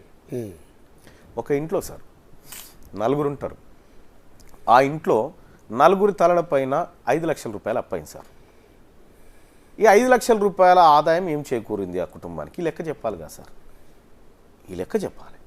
ఈ లెక్కలని ప్రజలకు పక్కాగా తెలిసినప్పుడు మేమిస్తున్న ఉచిత పథకాలు రాసుకోరి చందులాల్ దర్బార్ లెక్క మీరు ఇది తీసుకోరు అది తీసుకోరు అనేటువంటి నాయకుల ఆట కట్ అవుతుంది. ఇట్లా ప్రజల్ని ఎడ్యుకేట్ చేయడం కోసం మా ప్రయత్నాలు చేస్తున్నాం సార్. మీరు అన్నట్టుగా అధ్యక్ష అనాలి అనేటువంటి ఆశ 100% ఉంది సార్. అది ప్రజల వాయిస్గా ఉండాలనేది నాకు ఇంటెన్షన్ సార్. ఓకే, సో మీరు జర్నలిస్ట్గా ఉన్నప్పుడు కేసీఆర్ గారితో చాలా సన్నిహితంగా ఉండేవారు. సో రావులందరితో ఎందుకు మీరు అంటే గొడవలు పెట్టుకుంటున్నారు? ఏంటి గ్యాప్? నేను గొడవలు కాదు సార్, ఒక నిజం అది గొడవలాగా అనిపిస్తుందేమో బహుశా. నేనేమంటున్నా సార్, తెలంగాణ రాష్ట్రంలో ముఖ్యమంత్రి గారు సరే తెలంగాణ పోరాటంలో ఆయన, నేను చాలాసార్లు చెప్పిన, ఆయన మంచి పోరాట యోధుడే కానీ మంచి పరిపాలకుడు కాదు అనేది పదే పదే చెప్పిన, ఇప్పుడు కూడా చెప్తా ఉన్నా. ఇవాళ రావులందరి కార్యక్రమం అనే తెర మీద తీసుకుంటే సార్, తెలంగాణ రాష్ట్రం వస్తే నీళ్లు, నిధులు, నియామకాలు అనేటువంటి 3 N'లు అని చెప్పారు సార్ మాకు. ఎందుకు ఈ 3 కావాలంటే దుబాయ్, బొంబాయి, బొగ్గుబాయి పోవాలి కాబట్టి ఈ 3 కావాలని చెప్పారు సార్. దుబాయ్ వలసలాగలే, బొగ్గుబాయి దందాలాగలే, బొంబాయి వలసలాగలే సార్. ఇవి ఆగకపోగా నీళ్లు ఎటు పోయినాయో తెలియదు, నిధులు కాంట్రాక్టర్ల పాలైపోయినాయి, నియామకాల నోటిఫికేషన్లు గతిలేవు సార్. ఈ 3 జమ అయిపోయినాయి. ఇప్పుడు ఎందుకు పెట్టుకుంటున్నాం అంటే తెలంగాణ రాష్ట్రంలో ఉన్నటువంటి వెలమల సంఖ్య 7,200 కుటుంబాలు సార్ వీళ్ళే మొత్తం. తెలంగాణ రాష్ట్రంలో ఉన్న ముదిరాజుల జనాభా 50 లక్షలు సార్. కరెక్ట్గా 25 కిలోల బియ్యం బస్తా తెస్తే ఇలా ఖాందానికి మొత్తం ఒక పూట బువ్వ పెట్టవచ్చు సార్. ఇక్కడున్నటువంటి బీసీ వర్గాలకు, ఇక్కడున్నటువంటి అణగారిన వర్గాలకు రాజకీయంలో వాటా ఇవ్వకుండా 0.2% ఉన్నటువంటి వాళ్ళు 11 మంది ఎమ్మెల్యేలు అయితే, బీసీల్లో 50 లక్షల జనాభాగా ఉన్నటువంటి ముదిరాజులకు ఒక్క సీటు కేటాయించలేదు సార్ వీళ్ళు. అంటే ఇప్పుడు మీరు కేసీఆర్ గారితో ఉన్నప్పుడు ఈ పాయింట్ ఎందుకు రైజ్ చేయలేదు? బయటకు వచ్చిన తర్వాత ఈ పాయింట్ నేను కేసీఆర్ గారితో ఎప్పుడు లేను సార్. ఓకే, కేసీఆర్ గారితో ఎప్పుడు లేను. ఉద్యమం జరిగినప్పుడు నేను జర్నలిస్ట్గానే ఉన్నాను. అంటే బయట చాలామంది మీరు క్లోజ్ అని అంటే మేము కలిసి భోజనం చేసినాం సార్. ఆయన నన్ను రమ్మని ఆహ్వానించిండు. నీకెందుకు, నీ జీవితం నాకు ఇచ్చాడని, నాది నీకు ఇచ్చినాక నా తానేముంటుందని నేను మొండిగానే ఉంటుంటే, ఆ రోజు స్విచ్ ఆఫ్ చేసినంటే మళ్ళీ మాట్లాడలే ఆయనతోటిగా. ఆయన ఆ రోజు ఏదో మీరు రండి రేపు మనం చూసుకుందాం వ్యవహారం అంతా, ఇక్కడ మీరు దగ్గర ఉండాలంటే మంచిదని కొందికి వచ్చి స్విచ్ ఆఫ్ పెట్టంటే. అంటే గ్యాప్ ఎందుకు వచ్చిందని? ఎందుకంటే నాకు ఇతని వల్ల ప్రమాదం తెలంగాణ కన్నా నాకు తెలుసు కదా సార్. ఆయన బ్యాక్గ్రౌండ్ అంతా తెలుసు కదా సార్. వచ్చిన తెలంగాణ ఈయన ఏమంటాడు సార్, తెలంగాణ రాష్ట్రానికి దళితుడే ముఖ్యమంత్రి అవుతాడు. ముఖ్యమంత్రి ఎవరు కావాలనేది పబ్లిక్ కాదు సార్ డిసైడ్ చేసేది. నువ్వు చేస్తా అంటున్నావు ఎందుకు? పవర్ ఎక్కడో నీ దగ్గర ఉందా? అంటే ఇతని మోసపు మాటలు, మోసపు విధానాలు ఇవన్నీ కూడా ఉద్యమంలో భరించినాం సార్, కానీ నిజ జీవితంలో భరించే పరిస్థితి లేదు. ఇదే ముఖ్యమంత్రి గారు 70-80 వేల పుస్తకాలు చదివినా నేనని చెప్పింది సార్. ఇదే ముఖ్యమంత్రి గారు చదువుకున్న సిద్దిపేట కాలేజీ లైబ్రరీలో ఆయన చదివినటువంటి 72 నుంచి 75 దాకా చదివిన ఆ డిగ్రీ కాలంలో ఎన్ని పుస్తకాలు లైబ్రరీలో తీసుకున్నాను చూస్తే 3 పుస్తకాలు తీసుకున్నాడు సార్. ఆయన అందులో ఒకటి బుడగొడితే దానికి ఫైన్ కట్టిండు. తెలంగాణ రాష్ట్రం వస్తే కావలి కుక్క లెక్క ఉంటా అని చెప్పిండు సార్ మా సారు. కావలి కుక్క లెక్క ఉంటా అంటున్నాడు. ఇవాళ మీరు నమస్తే తెలంగాణ పేపర్ తీసుకోండి, టైగర్ అని రాశారు. కుక్క టైగర్ ఎప్పుడైందో నాకు అర్థం కాలేదు. ఇవాళ తెలంగాణ రాష్ట్రం కోసం బలిదానాలు చేసిన వాళ్ళు ఉన్నారు, జీవితాలను తర్పణం చేసిన వాళ్ళు ఉన్నారు, రైళ్ళకి ఎదురుగా పోయి ఆత్మహత్యలు చేసుకున్న వాళ్ళు ఉన్నారు, నా రాష్ట్రం నాకు కావాలని కొట్లాడిన వాళ్ళు. ఈ చచ్చిపోయిన వాళ్ళ దాంట్లో సార్ తెలంగాణ కోసం ఆత్మ బలిదానం చేసుకున్నటువంటి 1200 మంది పిల్లలు ఎవరైతే ఉన్నారో అందులో 80% మందికి ఎకరం భూమి కూడా లేదు సార్. ఈ ఎవరి కోసం సార్ ఈ తెలంగాణ రాష్ట్రం? ఈ కడక నాకెతను కదా సార్. కేసీఆర్ జీతం 4,20,000 రూపాయలు సార్. కేటీఆర్ జీతం 4 లక్షల రూపాయలు. హరీష్ రావు జీతం 4 లక్షల రూపాయలు. కవిత గారి జీతం 1,80,000. సంతోష్ రావు గారి జీతం 2 లక్షల రూపాయలు. వారి ఒక్కింట్లో నెల రోజు తిరగ ముందుకే 16 లక్షల రూపాయల జీతం వస్తూ ఉంటే ప్రభుత్వ సొమ్ముల నుంచి, ప్రజల ఖజానా నుంచి, మరి తెలంగాణ రాష్ట్రంలో మా ఉద్యోగాలు మాకు వస్తాయి అన్నోనికి కనీసం 16,000 జీతం అన్న రావద్దా సార్?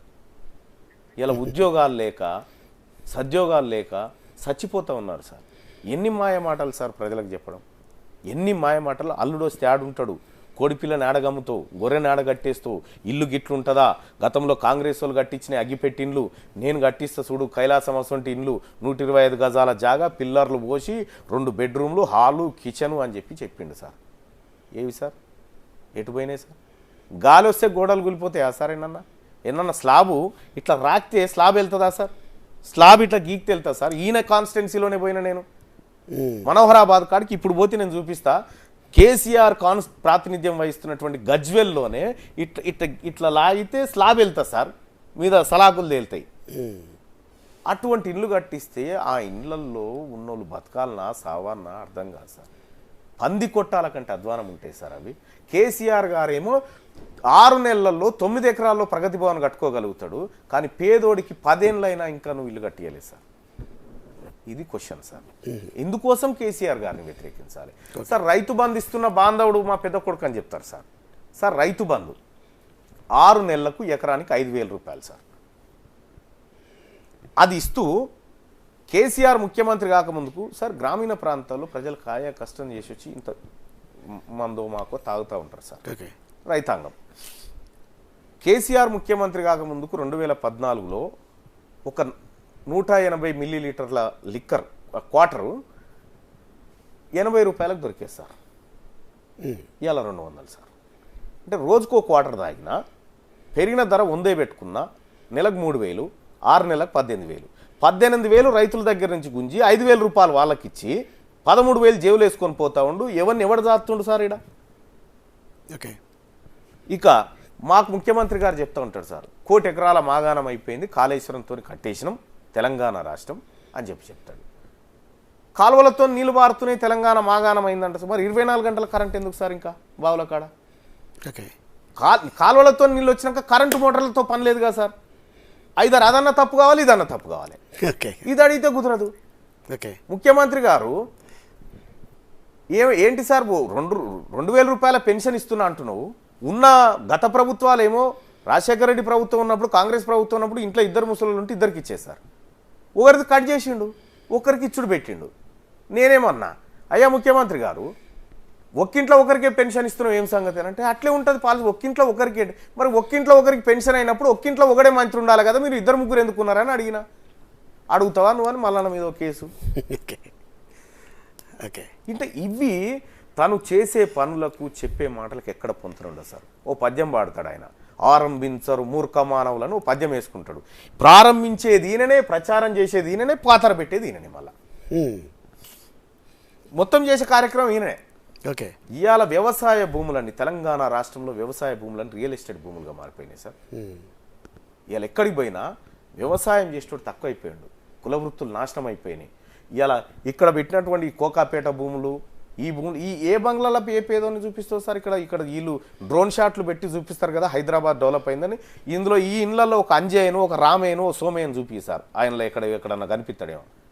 కేవలం వీళ్ళ భూముల ధరలు పెంచుకోవడానికి సార్ దుర్గం చెరువు నుంచి శంషాబాద్ దాకా మెట్రో వేయాలని ఎక్కడ ధర్నా చేసిరా సార్ జనం? ఇల్లు కట్టమని ధర్నా చేసిరు సార్. 3 ఎకరాల భూమి పంచమని ధర్నా చేసిరు. నీవు అక్కడ కొన్నటువంటి, లేకపోతే నీ వర్గాలు, నీ బినామీలు కబ్జాలు పెట్టినటువంటి ఏరియాల్లో నీవు రియల్ ఎస్టేట్ భూమి సంపాదించడానికి ఇవాళ జనం సొమ్ము తీసుకుపోయి మెట్రో వేస్తా అంటున్నావు sir. Yadagirigutta Lakshminarasimhaswamy temple sir, ఆ గుట్టకాడ మీటింగ్ పెట్టినప్పుడు ఇక్కడ ఉన్నటువంటి యాదగిరిగుట్టలో అవసరమైతే 2,000 ఇండ్లు కట్టుకుందాం, డబుల్ బెడ్రూమ్ అని ఇచ్చాడు సార్.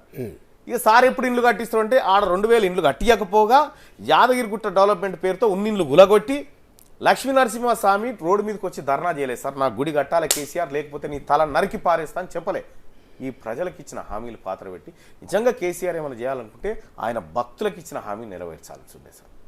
అది చేయకుండా, పేదోడికి ఉద్యోగ అవకాశాలు లేకుండా, పేదోడికి గూడు లేకుండా, వాడి పొలాలకి నీళ్ళు అందకుండా ఇవాళ సార్ అనుభవదారుడి కాలం ఇది ఎంత పెద్ద ప్రమాదం అంటే ఒక్క నిమిషంలో ఎంత అవుతుంది సార్ చెప్తే మీకు సార్. 1948 సెప్టెంబర్ 17 రోజు తెలంగాణకు విముక్తి. మిగతా భారతదేశానికంతా 1947 ఆగస్టు 15 తారీఖు రోజు స్వాతంత్రం వస్తే తెలంగాణకు 48 సెప్టెంబర్ 17 రోజు వచ్చింది సార్. 1948 సెప్టెంబర్ 17 వరకు ఈ తెలంగాణ అంటే హైదరాబాద్ సంస్థానం. మీరు ఉస్మాన్ అలీ ఖాన్ గారు నిజాం ఉండే. హైదరాబాద్లో ఉన్న ఈ ప్రాంతం అటు ఔరంగాబాద్ దాకా, ఇటు బీదరు, ఔరంగాబాద్, ఇటు ఇదంతా ప్రతి ఇంచు భూమి నిజాందే సార్. నిజాం సొంత ఆస్తి. నిజాం మరి భారతదేశానికి లొంగిపోతే ఈ భూమి ఎటు పోవాలి సార్? ఎటు పోవాలి? భారత ప్రభుత్వంలో విలీనం కావాలి.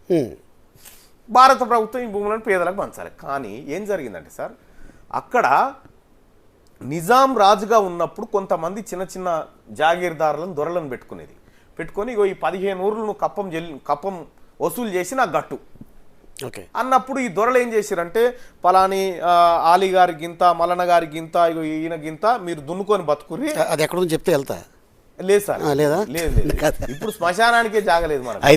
అయితే సార్ ఇవన్నీ ఈ కాలంలో రాసుకొచ్చి వీళ్ళు కేవలం ఖాతాలు రాసిరు సార్.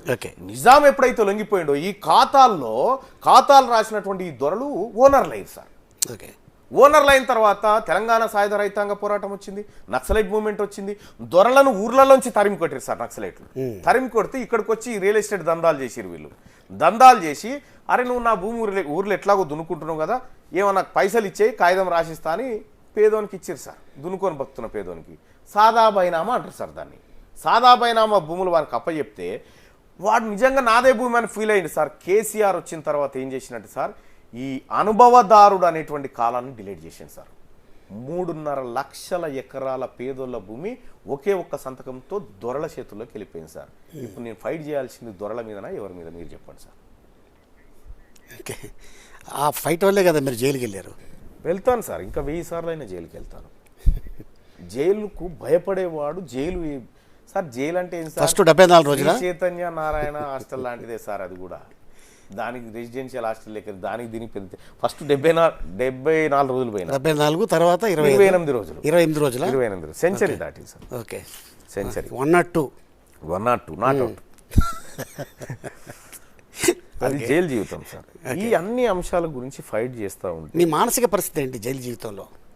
మానసిక పరిస్థితి ఏంటి సార్? నేను లైబ్రరీని విపరీతంగా యూజ్ చేసేటాను సార్. ఓకే, లైబ్రరీలో విపరీతమైన పుస్తకాలు. నేను ఒక క్షణం కూడా వెయిట్ చేయకపోతుంటే బుక్స్ విపరీతంగా బుక్స్ తెచ్చుకొని చదువుతుంటే, లైబ్రరీ నుంచి తెప్పించుకుంటుంటే, బయట నుంచి బుక్స్ కూడా.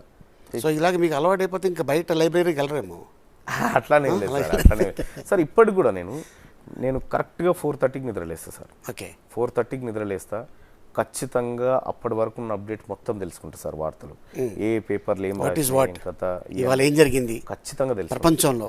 నేను 2 గంటలకు నిద్రపోయినా 4:30కి లేస్తా సార్. అవునా? 100%.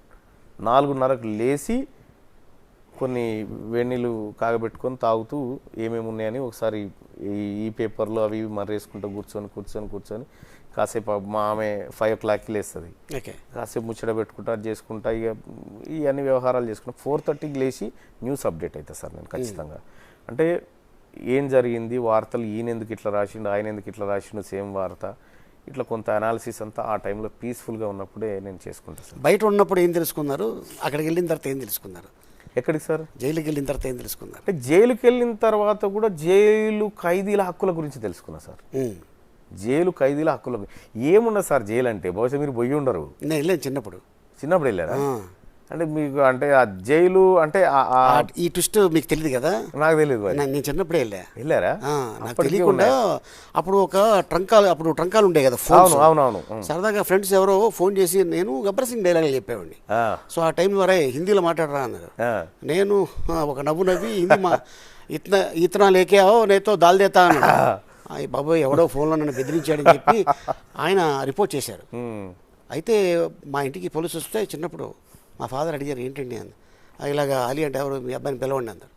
అయితే మా ఇంతున్నా తీసుకెళ్లారు. అప్పుడు జువైనల్ హోమ్కి తీసుకుపోతారు అంటే జైలు కాదు. అదే అంటే స్టేషన్ తీసుకెళ్లారు.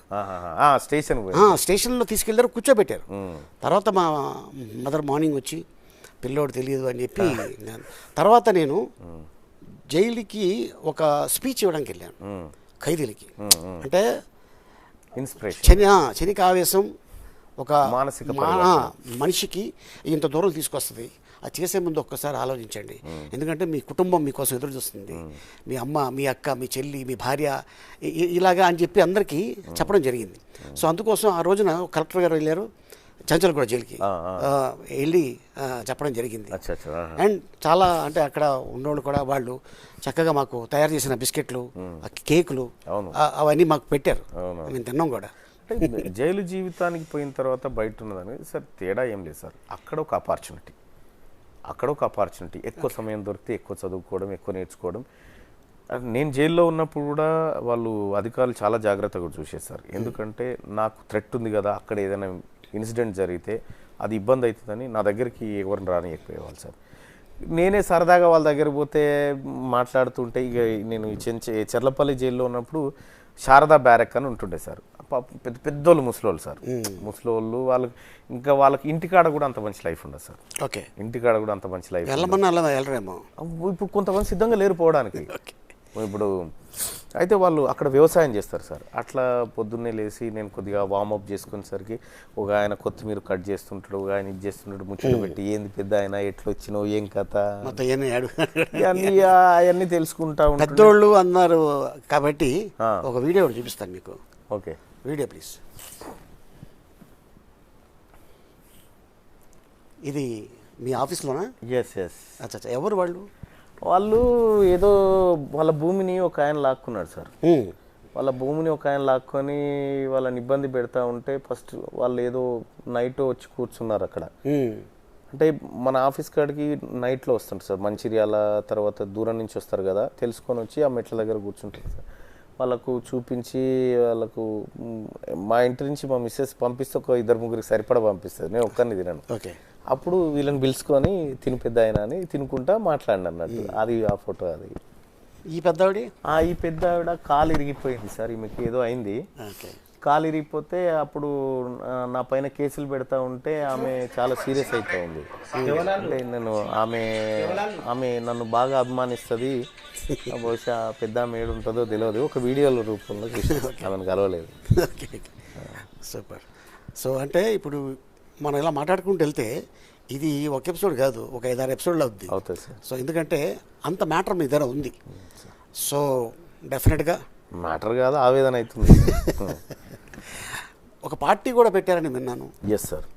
అయితే ఇప్పుడున్నటువంటి పరిస్థితిలో మేము అనుకున్నటువంటి కాజును నిలబెట్టడం కోసం మాకు ప్లాట్ఫామ్ అవసరం ఉంది సార్. అదే తెలంగాణ నిర్మాణ పార్టీ అండి. నిర్మాణ పార్టీ, తెలంగాణ నిర్మాణం. తెలంగాణ ఇప్పటి వరకు జరిగింది విధ్వంసం సార్, నిర్మాణం అనేటువంటి ప్రక్రియ జరగాలి, అందుకోసం పెట్టినటువంటి తెలంగాణ నిర్మాణ పార్టీ. దాంట్లో మెయిన్గా హెల్త్ అండ్ ఎడ్యుకేషన్కి ఎవ్రీ బడ్జెట్లో 40% బడ్జెట్ని కేటాయించాలని, సత్వర న్యాయం జరగాలని చెప్పి, అలాగే రైట్ టు రీకాల్ అంటే నేను పని చక్కగా చేయకపోతే దించే అధికారం మళ్ళీ ప్రజలకు ఉండాలి. 5 సంవత్సరాలు సార్, ఆ బాయ్ దగ్గర ఒక డ్రైవర్ను పెట్టుకున్నాం సార్. సపోజ్ మనం డ్రైవర్ పదే ఇక్కడక్కడ దాకిస్తుంటే డ్రైవర్ 5 ఏళ్ళు అనుకున్నాం కదా ఉండని అనుకుంటామా సార్? తీసేస్తాం కదా. మరి అంతే ఎమ్మెల్యే కూడా అంతే కదా, 5 ఏళ్ళ దాకా ఎందుకు ఓపిక పట్టాలి? ఓనర్లు నచ్చకపోతే దించేసేటువంటి హక్కు ఉండాలి ప్రజలకు అని చెప్తాను. ఓకే.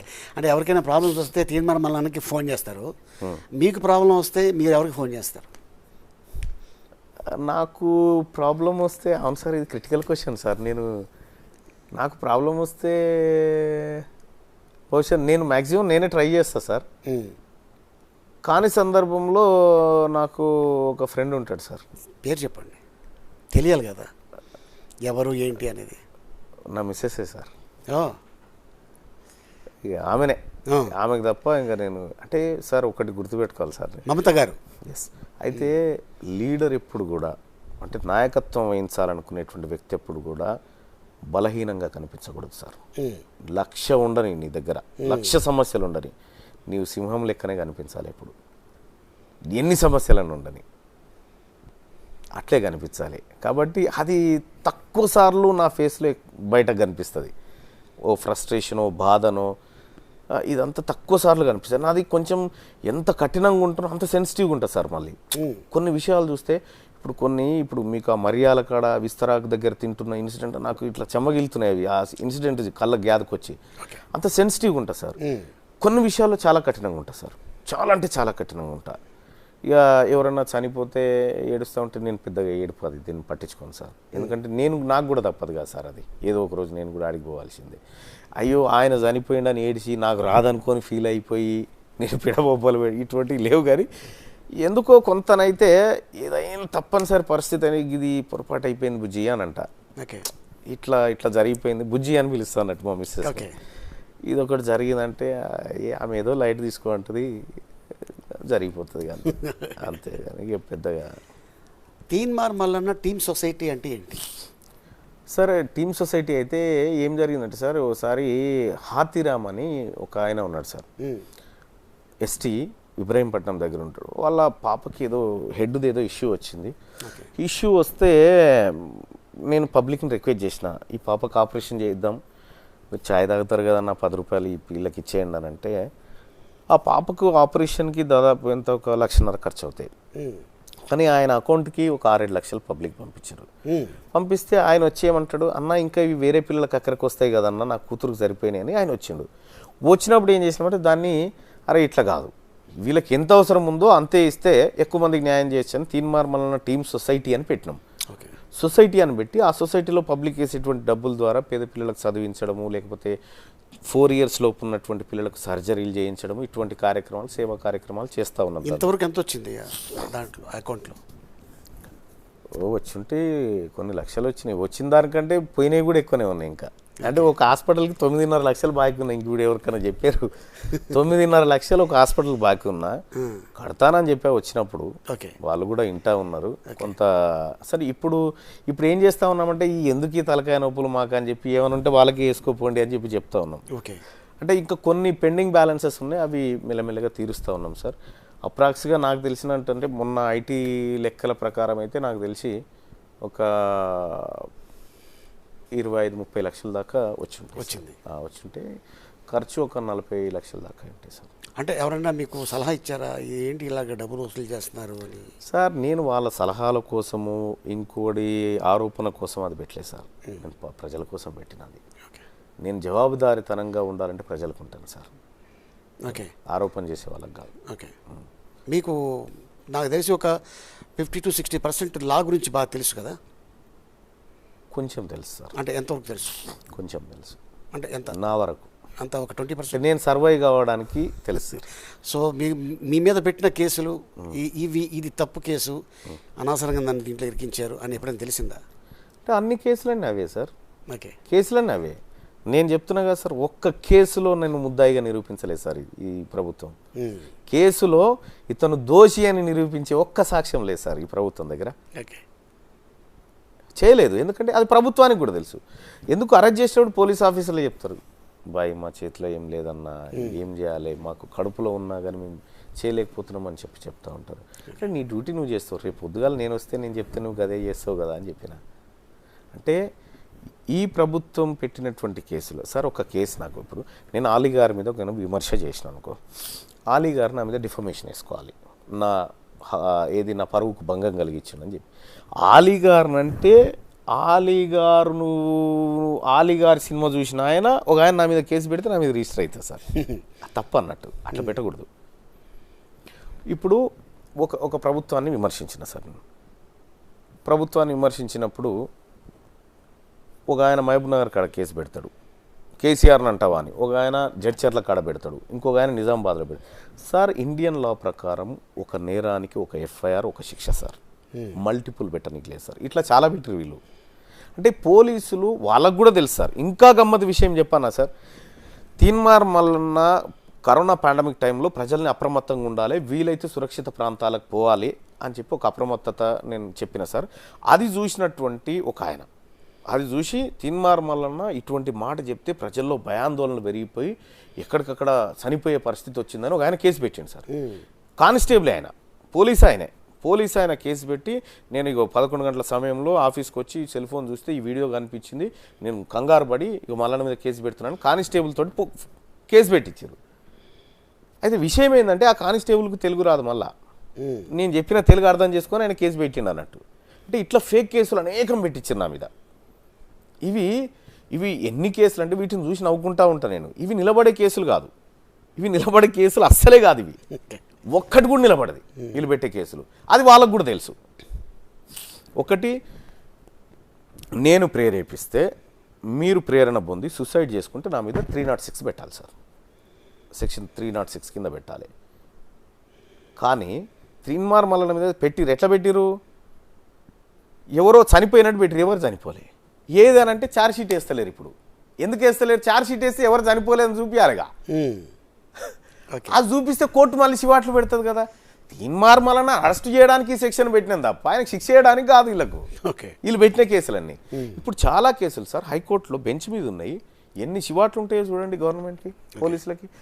పదే హైకోర్టు తిట్టింది, ఏందా ఇంత చిల్లర వ్యవహారము అని. ఏమనంటే డిఫమేషన్ వాళ్ళు వేసుకోవాలి, కానీ వీళ్ళెవరు మధ్యలో వాట్సాప్ స్టేటస్ పెట్టుకుంటే కూడా SC ST అట్రాసిటీ పెడతారా సార్ ఏమన్నా, నా మీద పెట్టిరు అట్లా. ఇటువంటి అన్ని ఫేక్ కేసులు సార్, ఇవి ఒక్కటి కూడా నిలబడవు. ఓకే.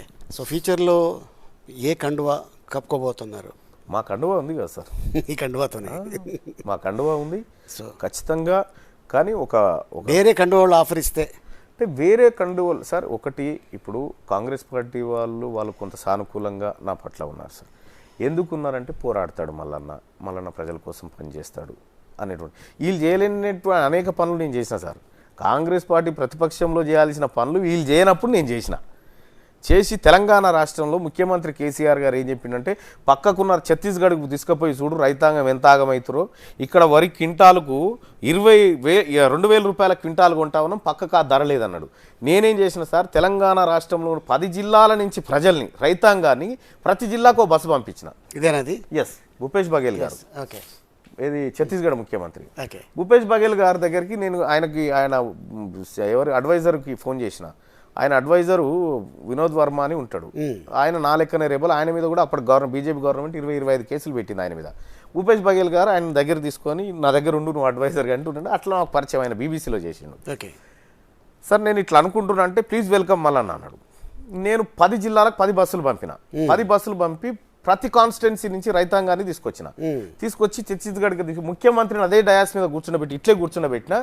అయ్యా, మా ముఖ్యమంత్రి గారు ఛత్తీస్గఢ్లో రైతాంగం ఆగమైపోతా ఉన్నారు, అక్కడ కొంటలేరు, వడ్లు కొంటలేరు, అక్కడ సరైన మద్దతు ధర ఇస్తలేరు, ఎంఎస్పీ ఇస్తలేరు అని చెప్తా ఉన్నాడు సార్. మా తాన క్వింటాలు వరి ధాన్యం కొంటే 2,000 రూపాయలు ఇస్తారు సార్ మా ప్రభుత్వం, మీరెంత ఇస్తారు సార్ అంటే 2,600 ఇస్తామని చెప్పింది సార్. మీరు రైతాంగాన్ని కూర్చుండబెట్టి చెప్పిన, ప్రజలారా ఇది తప్పా లేదా మన ముఖ్యమంత్రి చెప్పిందని నిరూపించిన. ఇట్లా ఇవన్నీ కాంగ్రెస్ పార్టీ చేయాల్సిందే సార్. అట్లా కాంగ్రెస్ పార్టీ కొంత అంటే కేసీఆర్ మీద ఈ ప్రభుత్వం మీద చేస్తున్నటువంటి పోరాటంలో కాంగ్రెస్ పార్టీ ముఖ్యంగా ప్రధానంగా రేవంత్ అన్న కానీ చాలామంది కానీ కొంత మళ్ళీ క్యాబుల్ పర్సన్ కొట్లాడతాడు, ఆయన మా పక్షాన ఉంటే బాగుంటుంది అనేటువంటి మాట ఉంటుంది. కానీ మాకుండేటువంటి ప్రైమరీ ఇంటెన్షన్ ఉంది సార్, రైట్ టు రీకాల్ గతంలో ఇతర రాష్ట్రాల్లో ఇంప్లిమెంట్ చేసింది కాంగ్రెస్ పార్టీ కాదట్లేదు సార్. లోకల్ బాడీస్లో తెచ్చింది, ఇక్కడ కూడా తెప్పను. భావసారూప్యత అనేది హెల్త్ బడ్జెట్ పెంచాలి, ఎడ్యుకేషన్ బడ్జెట్ పెంచాలి. ఎంఆర్ఓ కొడుకు కానీ ఎమ్మెల్యే కొడుకు కానీ గవర్నమెంట్ స్కూల్లో చదవాలి సార్. గవర్నమెంట్ ఎడ్యుకేషన్ అవైలబుల్ ఉండాలి, కార్పొరేట్ లెవెల్లో ఉండాలి, అది కార్పొరేట్ వైద్యం కూడా ఫ్రీగా అందాలి. ఇవి మావి సార్. ఈ ప్రాథమికంగా ఇవి చేయకుండా రైతుల రుణమాఫీ 2 లక్షలు చేస్తుంటే ఎవరు కట్టాలి సార్? మళ్ళీ మేమే కదా, ఇదే కదా. 1,25,000 రూపాయల అప్పును 2,25,000 చేస్తామని చెప్తున్నారు అంతే. అది కాకుండా పిల్లల భవిష్యత్తు, ప్రజల జీవన ప్రమాణాలు పెరగాలంటే హెల్త్, ఎడ్యుకేషన్ సెక్టార్ ఇది బాగుండాలి. ప్రజలకు జవాబుదారీతనంగా ప్రభుత్వాలు పనిచేయాలి. అందుకోసం రైట్ టు రీకాల్ కావాలి. ప్రజలకు సత్వర న్యాయం జరగాలి. సత్వర న్యాయం అంటే సార్, ఇప్పుడు లాలూ ప్రసాద్ యాదవ్ మంచిగా 100 మీటర్ రన్నింగ్ చేసినప్పుడు దానా కుంభకోణం చేస్తే ఇక ఆయన 4 బట్టి లేచే టైంకి ఆయనకు శిక్ష పడితే ఆయన ఏం శిక్ష అన్నట్టు, ఆయన యువరాజు ఉన్నప్పుడు చేస్తే ముసలాయన అయిపోయి లేచే టైంకి తీర్పు వస్తే ఎట్లుంటుంది సార్? సత్వర న్యాయం జరగాలి. ఇటువంటి అంశాలతో ఉన్నాం సార్. వాటిని వాళ్ళ ఎజెండాలో పెట్టుకుంటే కలిసి పని చేస్తాం, తప్పేముంది సార్. ఇన్ కేస్ రేవంత్ అన్న గారిని పిలిస్తే మీరు కాంగ్రెస్కి వెళ్తారా? అప్పుడు మాకంటూ ఒక కాంగ్రెస్కు పోవడం అనేది ఉండదు. మాకంటూ ఒక కార్యకర్తలు ఉన్నారు, మాకంటూ ఒక పార్టీ ఉన్నది, దానికి ఒక స్టేట్ పొలిట్ బ్యూరో ఉన్నది, మా జిల్లాల అధ్యక్షులు ఉన్నారు, వాళ్ళందరూ ఉన్నారు. మేము మాకున్నటువంటి అంశాలు నేను చెప్తున్నా, రేవంత్ అని చెప్తున్నా, right to recall bill first bill పెడతామని చెప్పమని. ఫస్ట్ బిల్ తెలంగాణ రాష్ట్ర అసెంబ్లీలో కాంగ్రెస్ పార్టీ అధికారంలోకి వస్తే స్థానిక సంస్థల ఎన్నికల్లో రైట్ టు రీకాల్ అనేటువంటి బిల్ను ప్రవేశపెడతాం, ఇది మా హామీ అని చెప్పి మేనిఫెస్టోలో పెట్టమని మేము మాట్లాడతాం, అప్పుడు చర్చించుకుంటాం. Okay, super. సో మీకు ప్రస్తుతానికి మీ బ్యాక్ బోన్ ఎవరు? ప్రజలు సార్. ప్రజలు సార్. Okay, super. సో ఎన్ని లాంగ్వేజ్లు వచ్చు మీకు? సార్ నాకు తమిళ్ కొంచెం తెలుసు సార్, తర్వాత హిందీ కొంచెం తెలుసు, ఇంగ్లీషు కొంచెం తెలుసు, తెలుగు కొంచెం తెలుసు సార్, 4 లంబాడా భాష కొంచెం తెలుసు. Okay okay. మీ ఫ్రెండు చిల్కా ప్రవీణ్ ఎందుకు దూరం అయ్యాడు తను? అంటే నేనే పంపించేసిన సార్. ఓకే. అంటే అక్కడికి ఒక బహుశా బచ్చన్నపేట నియోజకవర్గానికి బచ్చన్నపేట మండలానికి సంబంధించిన ఒక గర్భిణీ స్త్రీ మా ఆఫీస్కి వచ్చింది సార్. ఆఫీస్కి వస్తే ఆమెది వాళ్ళ పాలైనా వీళ్ళ భూమి ఇవ్వకుండా వీళ్ళని వేధింపులకు గురి చేస్తే నేనేం చేసినంటే, నేను ఆఫీస్లో న్యూస్ చేసుకుని ఏదైనా పని మీద వెళ్ళిపోతే వీళ్ళకి అప్పచెప్పిపోతుంది సార్. అప్పచెప్పిపోతే ఆమె భూమిని ఆమెకు చేయించడం కోసం వీళ్ళు దొంగతనంగా అగ్రిమెంట్ రాసుకొని ఆమె దగ్గర 10 ఎకరా భూమి కొట్టేయడానికి ప్లాన్ చేశారు సార్. అయితే ఈ విషయం నేను ఎంక్వైరీ చేస్తే, అంటే ఇంకొక ద్వారా ఎంక్వైరీ చేస్తే ఇట్లా చేసిరు సార్ అని వస్తే ఇద్దరిని పిలిపించాను. ఇద్దరిని పిలిపించి అమ్మాయిని అక్కడ కూర్చుండబెట్టి వీళ్ళిద్దరిని కూర్చుండబెట్టి, బహుశా ఆ వీడియో ఉంటుంది మీరు చూడొచ్చు సార్, అక్కడే అడిగిన డబ్బులు తీసుకున్నారా ఈ అమ్మాయి దగ్గర, అగ్రిమెంట్ చేసుకున్నారంటే చేయలేదు అన్నారు. చూపించిన, ఇగో మీకు అమ్మాయి పంపించిన డబ్బులు చేసుకున్న agreement, get out from my office అని చెప్పిన. ఇక్కడ వాళ్ళు గర్భిణీ స్త్రీ వచ్చి న్యాయం కోసం ఇక్కడికి వస్తే ఆమె భూమి కొట్టేయడానికి నువ్వు ఎవడరా అని చెప్పానన్న. అట్లా ఇలా పెట్టినా సార్. ఓకే. ఇన్ కేస్ ఫ్యూచర్లో మీరు ఎన్నికల్లో పోటీ చేస్తే మీ ఆస్తుల చిట్టా ఎంత చూపిస్తున్నారు? నేను మొన్ననే చెప్పినాను సార్ ఈ మాట. నేను మొన్న ప్రభుత్వ పాఠశాలలో మేడ్చల్ కాన్స్టిట్యున్సీలో ప్రభుత్వ పాఠశాలలో పిల్లలకు నోటు పుస్తకాలు అందలేదని పిల్లలు అల్లాడుతూ ఉంటే నేను అన్ని ప్రభుత్వ పాఠశాలని హక్కుని చేర్చుకొని 10-9వ తరగతి పిల్లలకి నోట్బుక్స్ అన్ని పంపిణీ చేసిన సార్. నేను పంపిణీ చేస్తున్నానని మంత్రి మల్లారెడ్డి గారు ఏం చేసిండు, మల్లన్న పంచుడు కాదు మేము పంచుతున్నామని ఆయన పంచాడు సార్. ఆ తర్వాత సఫాయి కార్మికులు సమ్మె చేస్తున్నారు సార్. నెల రోజుల నుంచి వాళ్ళకి జీతం గతం లేదు, 9-10 వేలలో వాళ్ళ కుటుంబాలు బతకాలి అని చెప్పి నేనేం చేసిన, ఆ సఫాయి కార్మికులకు ఒక నెల పూట గడవడం కోసం కొంత వాళ్ళకు బియ్యము పప్పు ఒప్పించినాం సార్. ఆయన ఇచ్చుడు స్టార్ట్ చేసిండు సార్. నేనేమన్నా అంటే ఇవన్నీ ఎందుకు మల్లారెడ్డి గారు, ఇవి నువ్వు మంత్రిగా చేయాల్సిన పనులు నువ్వు చేస్తలేవు, నేను చేస్తున్నా. నా ఆస్తులు మేడ్చల్ నియోజకవర్గ ప్రజలకు రాసిద్దాం, నీ రాసిచ్చి ఇద్దరం కలిసి పోటీ చేద్దామని చెప్పిన. ఇప్పుడు కూడా చెప్తున్నా, తీన్మార్ మల్లన్న ఎన్ని ఆస్తులున్నా, అంటే నా భార్య ఉద్యోగం కాదు ఎందుకంటే వాళ్ళు బతకాలి కదా సార్, ఎన్ని ఆస్తులున్నా ఒక్క అనా పైస లేకుండా ప్రభుత్వ ఖజానాలో జమ చేయడానికి నేను సిద్ధంగా ఉన్నా సార్. Okay, super. సో మీ ఎంటర్టైన్మెంట్ ఏంటి అంటే ఆఫ్టర్ 6? ఆఫ్టర్ 6 ఏముంటుంది సార్, మీటింగ్స్ ఉంటాయి సార్. ఈ డెస్క్ ఉంటుంది, మాకు న్యూస్ పేపర్ ఉంది కదా, న్యూస్ పేపర్ ఏం వార్త రాయాలి, ఇది 12 గంటల దాకా ఉంటుంది సార్. ఓకే. 12-1 దాకా ఉంటుంది. ఓకే. ఒక్కోసారి 1:30 అవుతుంది. ఈ న్యూస్ ఐటమ్ నాకు ఇక్కడ శనార్థి తెలంగాణలో పేపర్ ఉంది సార్, అది ఈవినింగ్ వస్తుంది. ఈవినింగ్ నైట్ అంతా డెస్క్ వర్క్ అవుతుంది. News item, edits, group calls, desk calls ఇవన్నీ ఉంటాయి. ఆ తర్వాత ఇప్పుడు ఇంగ్లీష్ పేపర్ స్టార్ట్ చేసిన సార్. ఓకే. ఈ శనార్థి తెలంగాణ ఇంగ్లీష్ ఎడిషన్ స్టార్ట్ చేసిన. ఓకే. ఇంగ్లీష్ ఎడిషన్, ఆ తర్వాత ఇంగ్లీష్ ఛానల్ కూడా స్టార్ట్ చేసిన సార్ బెంగళూరు నుంచి. సండే హాలిడే తీసుకుంటారా? ఏముండదు సార్, హాలిడే లేదు, ఏముండదు, హాలిడే లేదు, హాలిడే ఏముండదు సార్. ఎప్పుడన్నా ఫ్యామిలీతో అటెటన్నా పోతా వస్తా. కానీ ఇంగ్లీష్ ఇప్పుడు బెంగళూరులో ఒక స్టూడియో స్టార్ట్ చేసినాం సార్. బెంగళూరు నుంచి కన్నడ, హిందీ, ఇంగ్లీష్ అక్కడి నుంచి ముంబైలో స్టార్ట్ చేస్తూ ఉన్నా సార్. ఇప్పుడు మరాఠీ అదంతా అంటే మల్టిపుల్ లాంగ్వేజెస్లో జవాబుదారీతనం నేర్పాలి ప్రజలకు అనేది చేసిన సార్. ఇటీవల కాలంలో మేజర్గా చేసింది పాల మీద చేసినాం సార్. మిల్క్ ప్రమాదకరమైన పాలు అని చేసినాం సార్. సో చాలామంది, కొంతమంది డైరీలలో వచ్చి అన్న ఏందో చెప్పన్నా, ఏదన్నా ఉంటే చెప్పన్నా అంటే నువ్వు లేవు అని చెప్పిన ఫస్ట్. ఒక ఆయన వచ్చి సార్ కలుస్తాడట అంటే ఇన్నే ఉన్న ఆఫీస్ కాడికి రమ్మని చెప్పేటోని. కానీ ప్రజల ప్రాణాలతో చెలగాటమాడే ఏ కంపెనీలను వదిలిపెట్టలేదు సార్, వదిలిపెట్టాం కూడా. అవసరమైతే కోర్టుకు పోయినాం, కేసులు ఎదుర్కొన్నాం, అన్నీ చేస్తాం ఇక. అంటే అందులో నాకు సంతృప్తి ఉంది సార్. అది ఎందుకు నాకు ఎంటర్టైన్మెంట్, ఈ ఫైటింగ్ అనేది ఎంటర్టైన్మెంట్ సార్. నాకు ఫ్యామిలీతో అకేషనల్ ఎక్కడ వెళ్తుంటారా? పోతుంటాం సార్. ఎక్కడెక్కడ ఎన్ని గంటలు తిరిగారు ఇప్పటికి? ఎందుకు సార్, మొన్న ఒకసారి ఫ్యామిలీతో ఎటు మన గోకర్ణ, కర్ణాటక, ఆ తర్వాత ఇండియా పరిధిలోనే ఇక్కడే సార్. బయటికి ఎక్కడికి వెళ్ళా? బయటికి అంటే ఇష్టం లేదా, లేకపోతే ఇష్టం అని కాదు సార్, అంటే అంత సమయం ఉండదు కూడా, అంత సమయం ఉండదు. సో ఎప్పుడన్నా పోతే నేను 1-2 times ఓసారి దుబాయ్ కార్మికుల దగ్గరికి అక్కడికి ఇక్కడికి పోయినాం సార్. మేము మా టీం వాళ్ళం పోయినాం కానీ ఎక్కువ సమయం దొరకదు సార్. ఇక ఫ్యామిలీతో అయితే ఎప్పుడన్నా పోతే, ఈ ఫ్యామిలీ అంటే ఒక్క ఫ్యామిలీ పోము సార్. నా ఇంట పనిచేసి కోర్ టీం ఉంటుంది కదా సార్, వాళ్ళ ఫ్యామిలీస్, మా మిస్సెస్ వాళ్ళ ఫ్రెండ్స్, వాళ్ళు వీళ్ళందరూ కలిసి ఓ మినీ బస్ తీసుకొని పోయి అట్లా ఏదో సరదాగా అట్లా తిరిగేసి రావడం. Super super sir. అంటే నా ఫైనల్ క్వశ్చన్ ఏంటంటే, ఒక సాధారణమైన జర్నలిస్ట్కి ఇన్ని ఆస్తులు ఎలా వచ్చినాయి? ఎన్ని సార్ అవి చెప్పండి, ఎన్ని అనేది మీరు చెప్పండి. అది ఎన్ని అనేది మీరు చెప్పండి సార్. అంటే ఒక జనరల్గా, అంటే ఇప్పుడు సపోజ్ ఇప్పుడు మీరు పొద్దున్న అనౌన్స్ చేశారనుకోండి, మీ దగ్గర ఎంతో కొంత ఉండాలి కదా సార్. అంత ప్రభుత్వ ఖజానాలో జమ చేయడానికి నేను సిద్ధంగా ఉన్నా కదా సార్. ఓకే. ఎంత ఉంటే ఏముంది ఇంకా. ఓకే సార్, ఎన్ని వచ్చినాయి అనే దానికి ఒక లెక్క ఉండాలి సార్. ఓకే. ఇప్పుడు సార్ ఆలీ గారు మీకు ఈ సూట్ ఎక్కడదంటే పలానా కాడ కొనుక్కున్నా, ఇగో మల్లన్న గారు ఈ 10 కోట్లు ఎక్కడి అని మీరు ఒకటి చూపిస్తే నేను దానికి సమాధానం చెప్తా కదా. ఓకే. లేదు మల్లన్న గారు ఈడొక ఈ ఇల్లు, ఈ బంగళా, ఈ ఆస్తులు, ఈ భూములు, ఈ కథ అంటే చెప్తాను సార్ నేను. అంటే ఆరోపణ అంత ఈజీగా ఉంటుంది సార్. ఒక అబద్ధానికి సమాధానం చెప్పాల్సినటువంటి అవసరం మనకు కూడా లేదు.